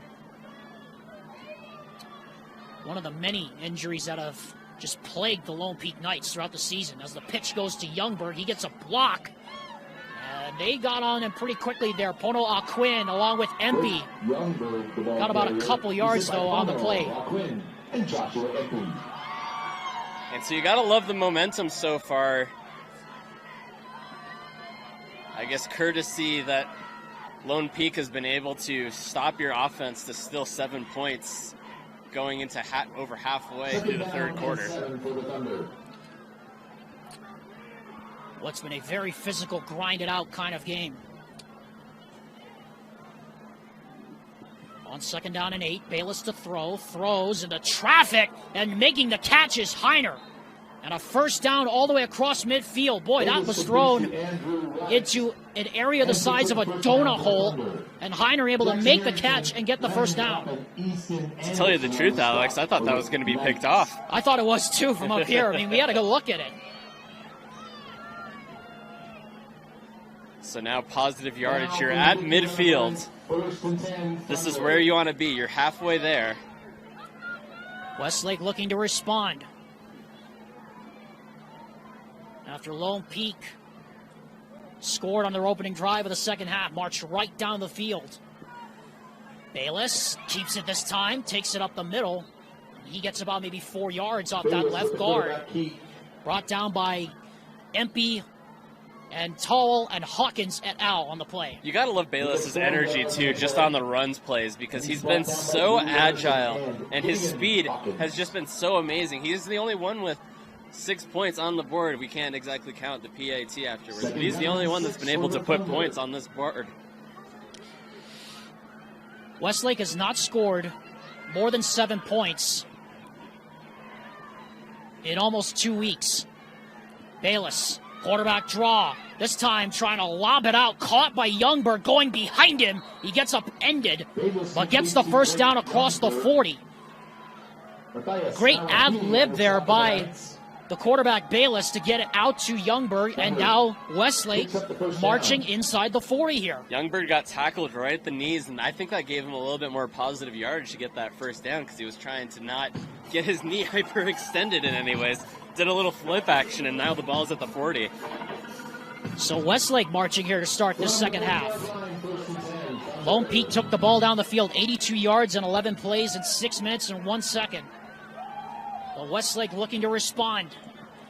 Bayless looking, puts on the brakes, runs into his own man, and he gets swallowed up. It looked like that play was busted up from the start. Tegan Towell, among others, in for the sack. You never want to have a stutter step as a quarterback, especially when you're right in that pocket position too, Alex. You have to make a split-second decision if you're a quarterback. It's either you run it or you throw it. But if you're just going to try stepping 3 feet to the right and 3 feet to the left, all you're doing is dancing out there with a football. First negative play of the drive for Westlake, and then again they break the huddle here at 10. Play clock down to 9. They better look and get this snap off. They're not set yet. Play clock down to 1, and they're not going to get it away. That's a 5-yard penalty. That's the second time Bayless has done that. Penalty flag before the play. That is the second time Bayless has done that tonight. Play a game against Westlake. And unfortunately, as a senior quarterback, Ty, I cannot let that slide. You have got to know when where the play clock is and how much time is left on it. That is an absolutely terrible mistake. I can't agree with you more, Alex, but it feels like Bayless just has the entire team carried on his back right now. I mean, he's the only star player that I've seen that's run the ball with at least more than 20 yards in this game. Now it's second and a country mile here. Bayless throws again into traffic. It's caught. And getting most of the penalty yards back. That's Jackson Lattimore who made the catch, and it's going to be a third down and a much more manageable here. Third down at about 7. And this is a big third down here for Westlake, because you got to think, Ty, at this point in the game, it's 4-down territory. It is 4-down territory. And Alex, the position that they're in right now is not in field goal range, because you'd be kicking into the wind. And it's not ideal for a 4th down if you get stopped right here. 3rd down and 7. Bayless takes off. He's got room. Is he going to get there? He's going to be short, I think, by about a Porcash. Pono Aquin and Easton Anderson made the tackle, and now we have, oh, geez, of all things, Pono Aquin is down, and he is holding on to that right knee. Officials timeout for a Lone Peak injured player. And Lone Peak just does not need more injuries at this point in the season. 1 minute 33 left on the clock. We'll take a break and be back as they attend to Pono Aquin. Well, Ponoa Quinn being helped off with some serious assistance here. With 1:33 to go, I mean, Ty Wilkinson joining me, Alexander Timler. Ty, Lone Peak does not need another serious injury at this point of the season. They've already lost Bob Mulitalo for the season. Junior Tahi is not playing tonight because of an injury. And now Ponoa Quinn goes out. I mean, the hits just keep on coming for this Lone Peak defense. And injuries I consider to be a double negative. Of course, in algebra, that equals a positive, but not in the football world because, well, not only is that a football player for your team, that's a key asset, but that's also a human being. We kind of take for granted that these guys just have feelings just as much as we do. Penalty flag goes down as it looks like Aiden Bayless got the first down, but the question is, was everybody set on the line of scrimmage? It was 3 yards in a cloud of dust. Clock reads 1 minute, 21 seconds. Now the question's going to be, was everyone on the line of scrimmage set? Or was somebody in the offense moving forward, or was Lone Peak offside? They ran a play likewise we've seen of Timpanogos, very fast-paced. And they were not set on the line. It looked like they were not. And that is another killer penalty for this Westlake offense. They converted the 4th down, and now instead of 4th and 1.5 here, they're going to be 4th and 6. And so now if you don't convert,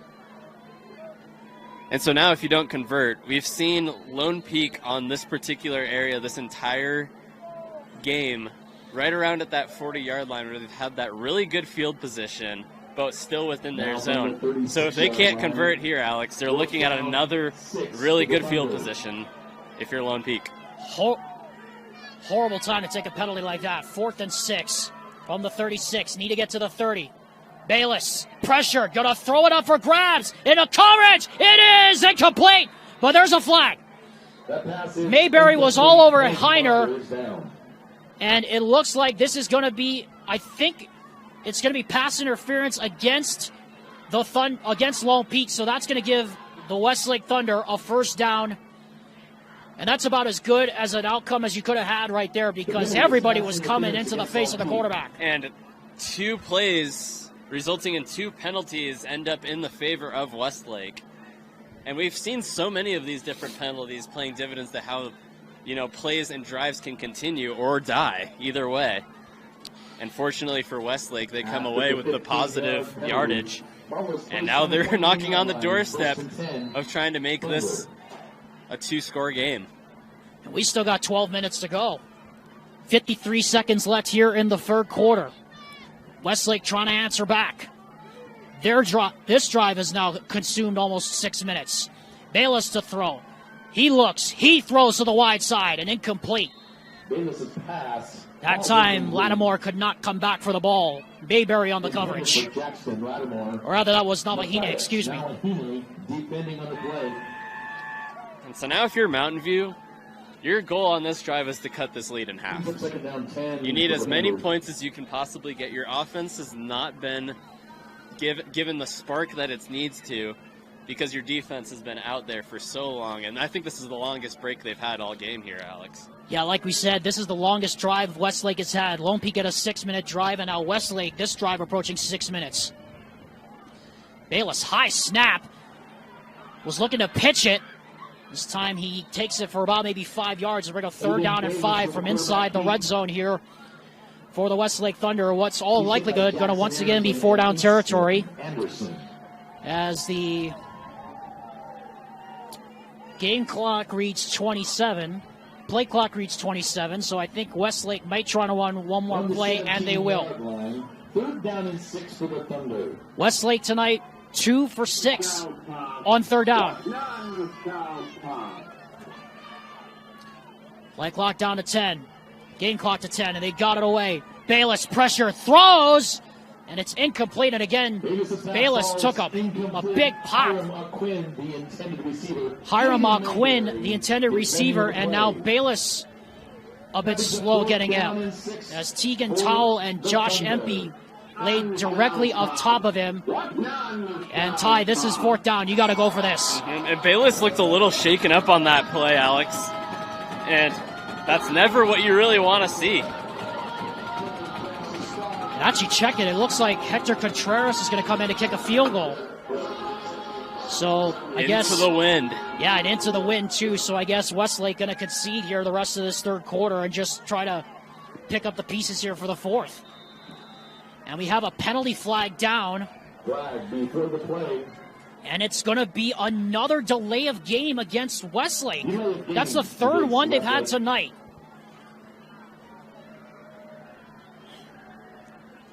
In all honesty, Ty, if you have 3 delays of game in your final game of the regular season, that's ridiculous. That's something that you kind of have to figure out towards like game 1 or game 2. This is the last game of the season, Alex. You got to figure out how to multitask both clocks.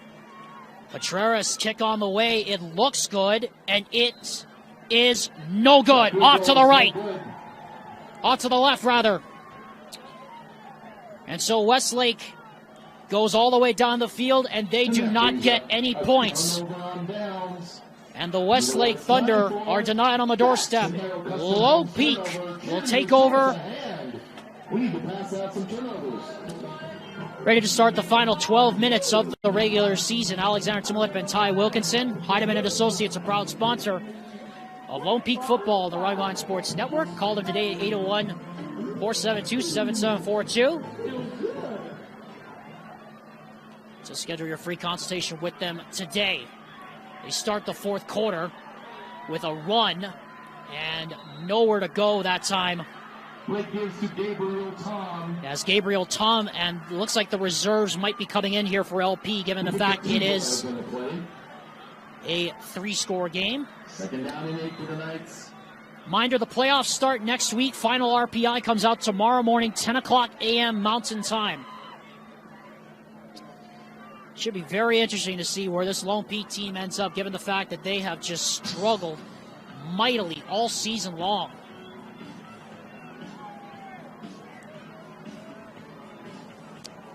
Blake locked down to 5. And again, they just got it away. Blake looking deep, rolls to his right, now throws and just throws it away. And another flag as Blake got hit late again. Jashawn Mayberry, the intended target, and it looks like it's going to be another 15 yards against Westlake, and it looks like the Thunder, with a frustration tie beginning to set in here a little bit in this fourth quarter.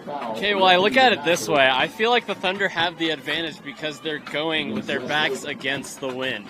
You never want to go against the current of the wind because that not only affects pass coverage, run game, anything. Honestly, going against the current is never the way to do. That applies for kayaks. It applies in football too. Yeah, you try kayaking in this wind. Mm-hmm. I tell you right now, you probably can't. First and 10 from the 42, or from the 37, and now it's going to be first and 15. False start against Lone Peak is the call. Well, the amount of penalties in this game, Alex, mainly due courtesy of the offense. For some reason, it just kills them each time.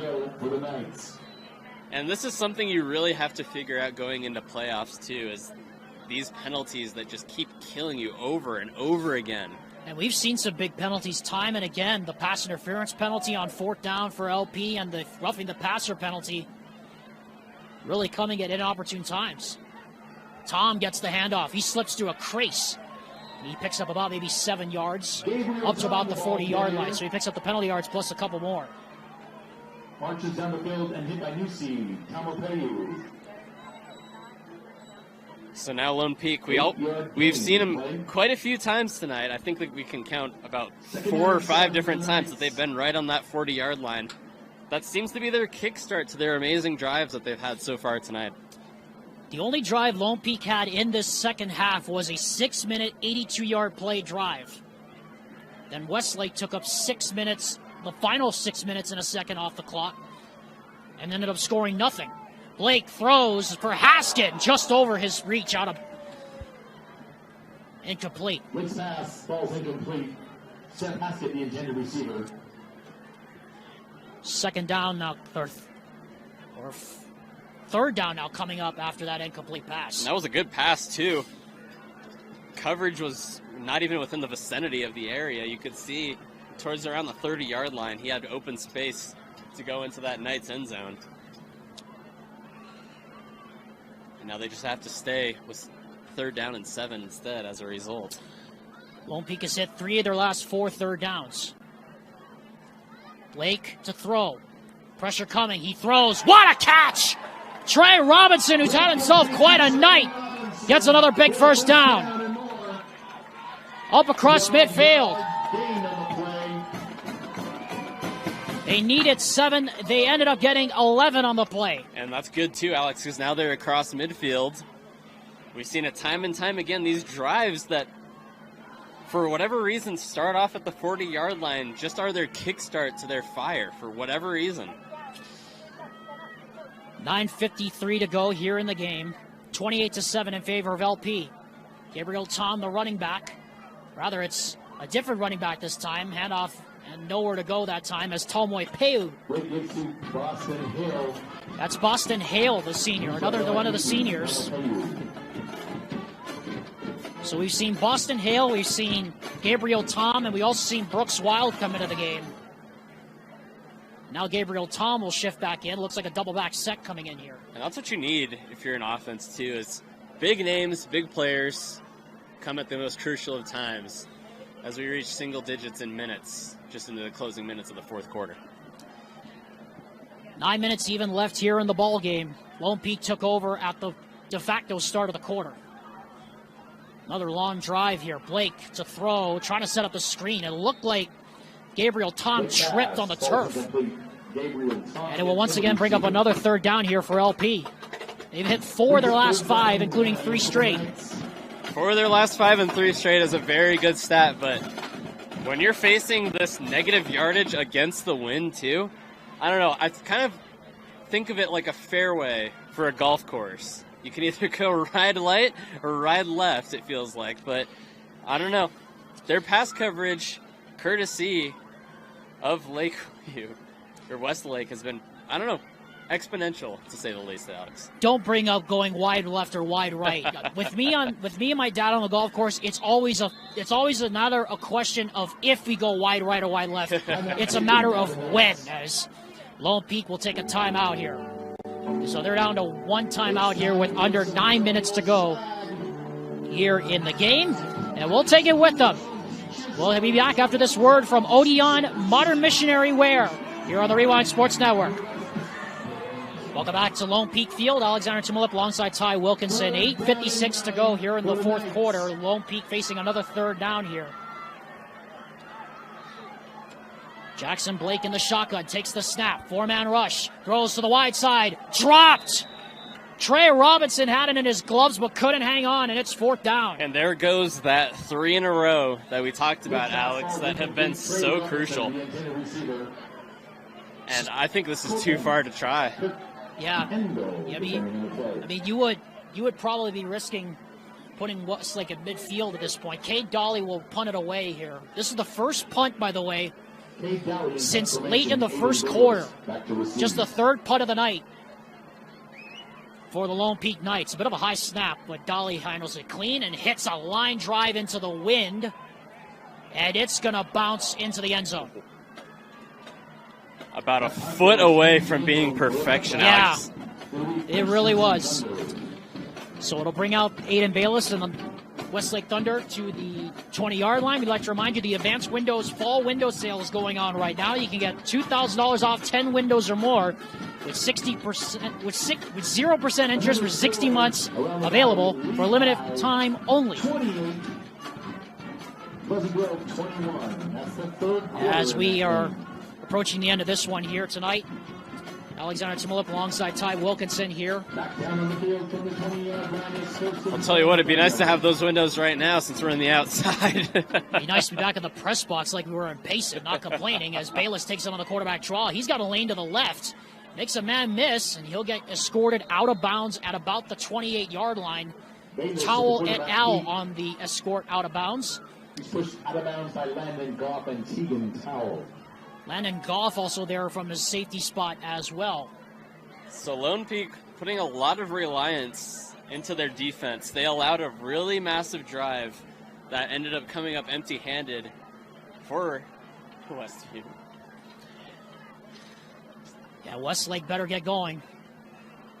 Bayless to throw, fires, caught, first down. Hiram Aquin. Penalty flag goes down again as Bayless got hit late again. Tegan Towell trying to plead his case to the officials. Penalty markers on the field. But it comes to no avail as against Lone Peak. this is going to put Westlake across midfield for the second time here in this half. And again, another big penalty. On that stop. Another big penalty, Ty, that puts Westlake across midfield. We've seen a lot of big penalties on both sides of the ball tonight. It has not been a very cleanly played game. It's been mainly Lone Peak, though, this second half. I think that Westlake has become a lot more content into their penalties that they've taken. But it feels like Lone Peak is just taking these unnecessary penalties and going into playoffs. As a head coach, I don't think you want to see this team take as much penalties as they have tonight. 7 penalties for Lone Peak tonight. Handoff goes to Youngberg. Youngberg gets across the line of scrimmage, gets maybe a yard here with 8 minutes counting here in the fourth quarter. So we like to remind you of the playoff format. The 18 teams in 6A all get in. 15 will play 18, 16 will play 17. The other 14 teams get a first-round bye. We would assume, based on Westlake's RPI rating, that they will be in that first-round contingent, along with Riverton, Layton, and Farmington.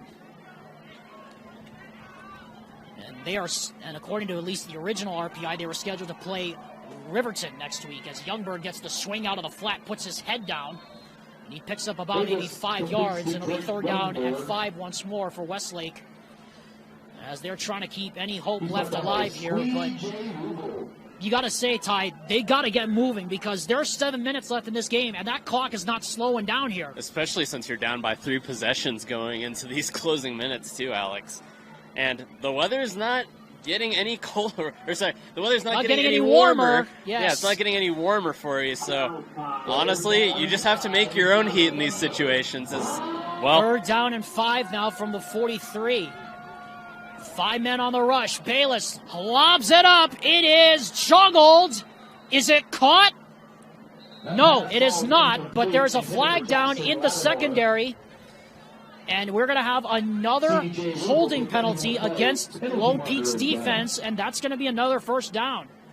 Holding against the Knights. And this time it's against C.J. Rubel.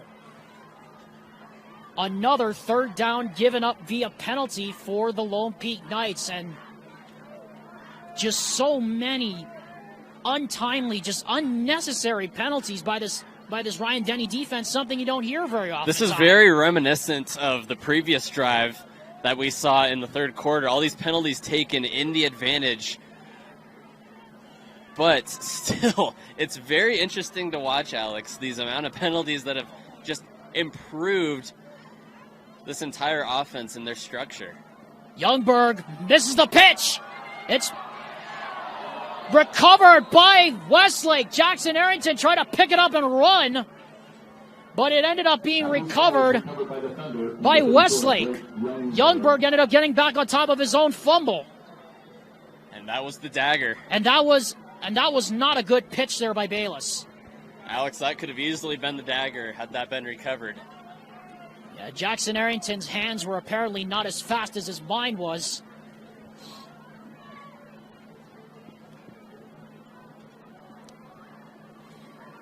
It's not been a very well-played game, and it's not been a very clean game to watch for the neutrals at home tonight. Another high snap.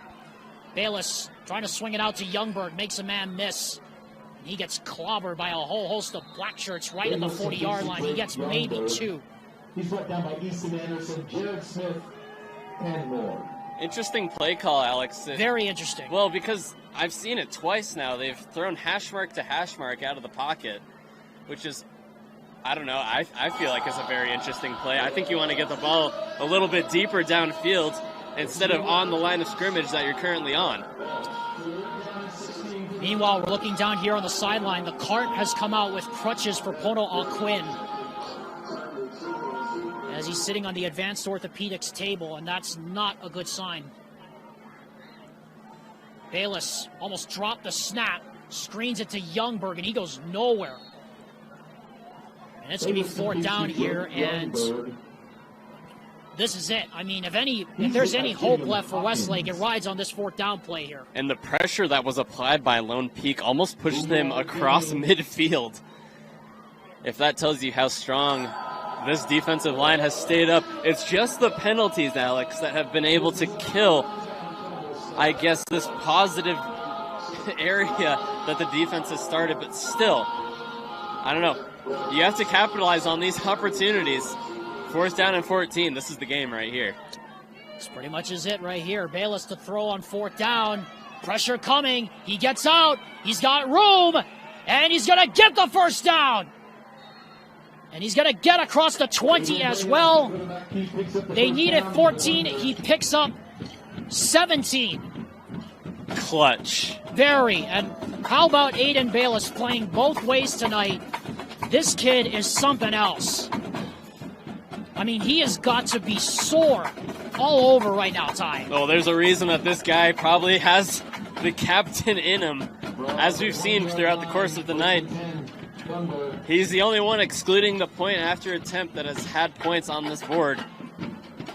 And look at him sitting with an empty backfield. Bayless to throw. That's complete. Ezra Heiner, and he gets upended by Landon Goff right at the 10-yard line. Close to the 1st down marker. He picked up about maybe 9.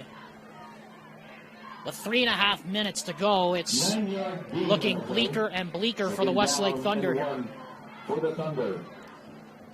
I mean, they should have been in the end zone a long time ago. They should have been in the end zone at the end of that 3rd quarter, Ty. I agree. And kicking that field goal, we talked about it before the break, was not the move, considering that was about an 11-play drive, likewise of Lone Peak. Bayless quarterback draw. Nothing doing. Anderson et al. On the stop. And it brings up yet another 3rd down. And now here we are under 2 minutes to go, Ty. Or under 3 minutes to go, Ty, rather, Ed. It's not looking good. It's not looking good at all, Alex. And let me explain this. It's the amount of plays in this drive, I think, that's killing Mountain View right now. Sorry. You got Mountain View on the mind right now, I man. I do have Mountain View on my mind. My fault. 2 more downs to get 3 yards. And Arnold Ale is going to burn a timeout. And we are going to take one along with them after this word from Igloo Outfitters. Final 2.5 minutes of the regular season coming down to it here at LP Field.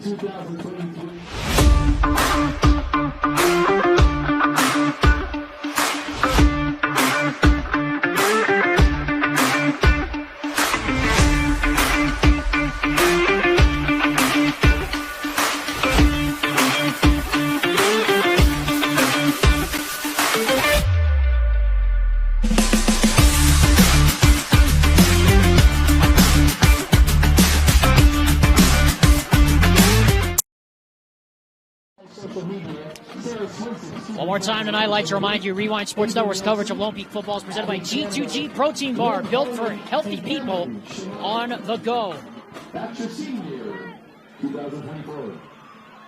Last chance here for the Westlake Thunder to get 2 more plays. That pass is caught, and a 1st down completion inside the 10-yard line to Mason Jenkins, and now it is 1st and goal here with under 2 minutes and 20 seconds left to go in the game. This is the chopping block for you right now, too. You don't have a 2-minute warning. This is high school football. No, you don't. That clock is just going to keep running and bleeding until there's none left for you. Yeah, Westlake is just taking up way too much time here on this drive. I mean, they are burning way too much clock. Bayless pressured, sacked. Brought down to the play. He's brought down by Carlos Rodriguez. Carlos Rodriguez, one of the seniors, so it just looks like Westlake has just waved the white flag here. 2nd and goal from the 11-yard line. And Bayless hasn't been sacked very often in this game, too. I think the O-line is starting to get to that breaking point, as we've seen It's just getting more colder here, Alex. These guys have been on the field a lot longer. There have only been 4 or 5 drives, by the way, in this second half, Ty. 5 drives. Wow.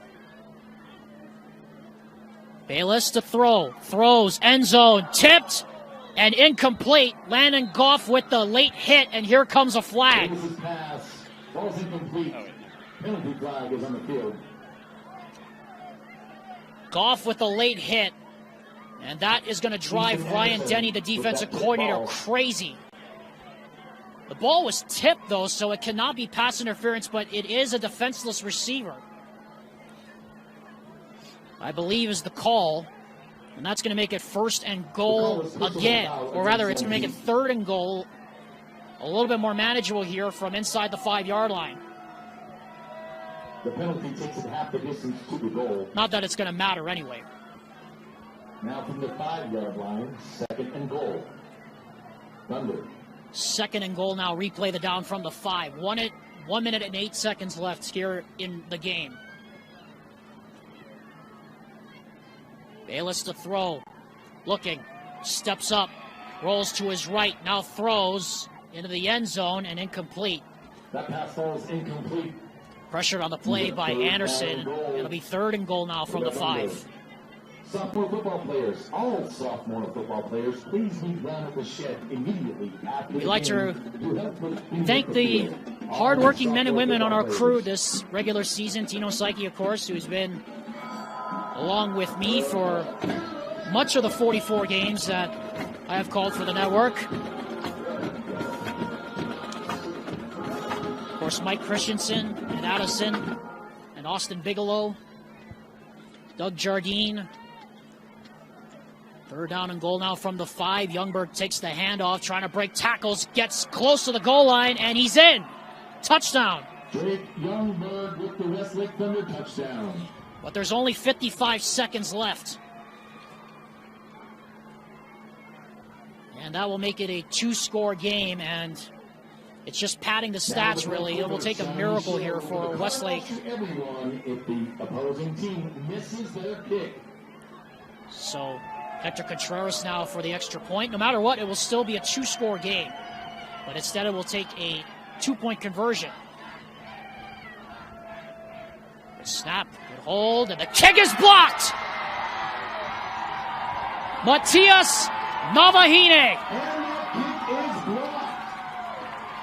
So we have seen 2 blocked kicks tonight, and Matias Navahine, who's had some great plays on special teams, big returns tonight, in his last, well, it could be his last home game, comes up with a big kick block.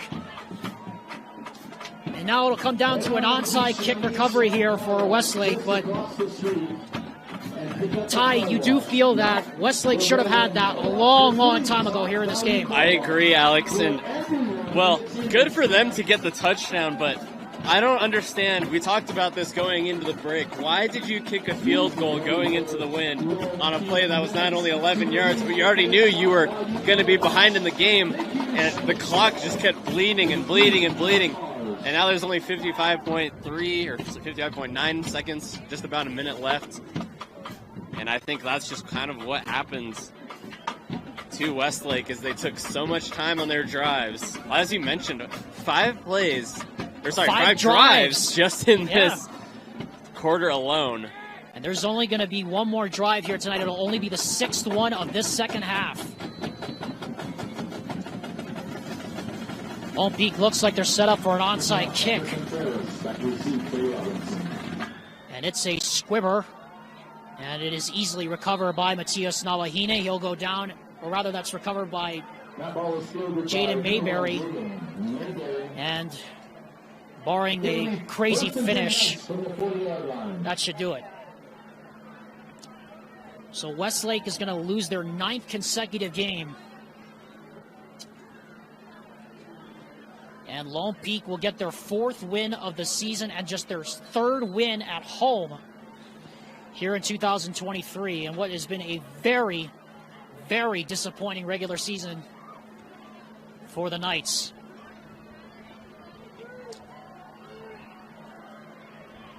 And now the play clock is down to 10 here. They may not get the snap off. They do. My goodness. Wouldn't have been fitting, Ty, if that was the way it ended.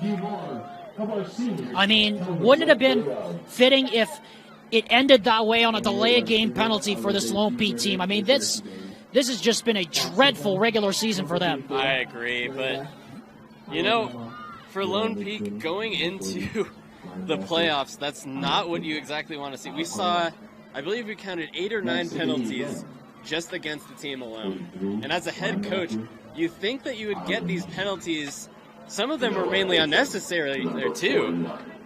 And those just kill you in those circumstances, because as we saw, the negative yardage that just was applied to each and every penalty honestly gave Westlake a chance, if you want me to be completely honest with you.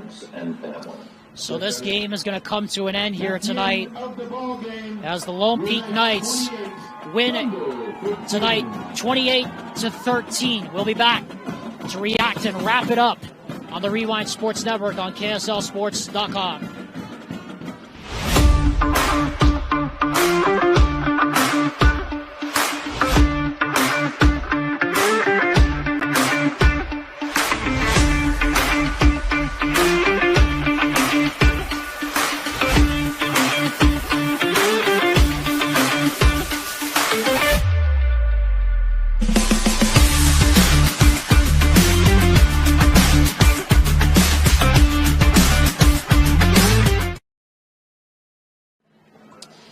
Welcome back. Lone Peak football presented by G2G Protein Bar has come to a close here this regular season. Lone Peak defeats Westlake 28-13 here on this senior night. Alexander Timlip and Ty Wilkinson here to react. Well, Ty, it's high school football, so let's try to put this as positively as we can. Seriously, let's try to put this as positively as we can for the viewers at home. Let's be honest about this game tonight.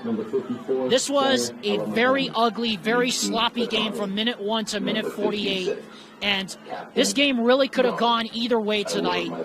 And there's really no other way you could put this except Lone Peak did not play up to the standard we thought they were going to play tonight. We did not. The 2 fourth down plays that we saw that resulted in Westlake ball was not good at all. And the reason why we say that is because you're going for it on 4th down twice in your own particular area, but the play call that was applied was not the ones that you would hope for. Both passing plays, we talked about, there was a five-man spread right in the front for the O-line, and they decided not to run the ball. Instead, they decided to throw it with an empty backfield. And Lone Peak, not only just their penalties applied as well, I don't know, I just thought it was an all-around really bad game. But at the same time, good for them to get the win. Good for them to go into playoffs with this positive mindset that you beat a team that is now going to have their ninth loss on the regular season going into playoffs. But as a head coach, these are things that you would have had to fix at least in week 1 or week 2 a long time ago. So, Ty, let's kind of just go back to that. Let's kind of put a bow on this regular season. And the big question coming into tonight was Lone Peak, could Lone Peak play up to their standards? And if they did, would they be able to make a run? On the evidence we have seen here tonight, it's going to be really, really tough for them to even get far into the playoffs with this kind of performance. But this is the regular season, Alex. It's October. Right. The weather is getting only colder from here. We'll just have to see what goes on. If you're hot in the playoffs. Who knows? Maybe Lone Peak can make a run, but as we saw today, that is not going to be the case as far as we're concerned. So let's name our Heidemann & Associates Player of the Game, presented by the Whole Service Law Firm, committed to winning for you, the client. So, Ty, this man just kept making big play after big play. We talked about how crucial the third downs ended up being. Lone Peak started 1 for 4, hit 4 of their final 6 third downs in this game, and it was all thanks to number 10, Trey Robinson. And Trey Robinson, we saw it on one of the drives. I believe it was in the second quarter. They had one play towards the end zone, did not work out. They went back to him on the same route, ended up working up the second time. And so, well, that's the fool me once, fool me twice example, I guess, that you can put into perspective. And Robinson, I don't know, just had one heck of a game. Unfortunately for the rest of his team, though, that was a very interesting showing. But good for Robinson. I think that he easily deserves the player of the game. So, Ty, the regular season is all done. Let's extend out our post-game reaction a little bit more here and talk about let's just talk about like how we expect the playoffs to go down. We know in 6A, it's going to be Corner Canyon and everybody else. 4A, it's going to be Crimson Cliffs and everybody else. 3A, Richfield, to me, Richfield and everybody else. 2A, San Juan and everybody else. 1A, Beaver Enterprise could win it. 5A's wide open. What are you expecting in the playoffs? I'm expecting lots of good teams. Unfortunately, I'm very new, so I haven't really been keeping up with every single standing in Utah sports. But at the same time, I'm expecting lots of, a lot of good outcomes. Playoff football is a lot more different than the regular season, not in just the weather, but just the attributes that are applied with like the crowd reaction for everything, because everyone's playing for one thing, and that's a championship victory, Alex. And so let's put Lone Peak into perspective here as we're on the subject. What does Lone Peak have to do to clean up everything before their first playoff game in 2 weeks? Because obviously tonight, we thought we would see a much better performance than this. And quite frankly, this is not up to the standard of what Bart Brockbank wants to see out of his team. They got a lot to clean up. But what specifically do you think they have to clean up before their first game in the playoffs? They need to clean up their penalties more than anything, Alex. That's what killed them the most. I think this game could have easily been at least over 40 in favor of Lone Peak just because of all these penalty yardages. And the play call in the red zones for Lone Peak also were paying dividends to how the score is. I mean, sure, you get the win, but I still think that there was a lot on the table that Lone Peak had to prove tonight that they just didn't meet the standard that they were trying to meet. Well, Ty, our job here tonight in the regular season is done. We got a week to rest, and then it's time for the playoffs. I'm excited. This is going to be one of the best we've ever seen. I can't agree with you more, Alex. Playoff football is one thing to behold. I don't know. You can always say, how can you not be romantic about sports? And, well, that just kind of proves it right there, dude. Well, we'll be back next week. Glad you all could join us for this ride in the regular season. The 10-week sprint is done. Now the marathon begins to Rice-Eccles Stadium next Friday. Thank you, Tino Psyche. Thank you, Vince Francis. And Dusty Litster and all the boys on the broadcast. We will see you next week when the playoffs begin. This has been another presentation of the Rewind Sports Network's coverage of Lone Peak football presented by G2G Protein Bar. For the final score, once again, Lone Peak 28, Westlake 13. For Ty Wilkinson, I'm Alexander Timolip. Aloha from Utah. Good night. Remember, Maui, we love you. And remember to take care of one another, everyone.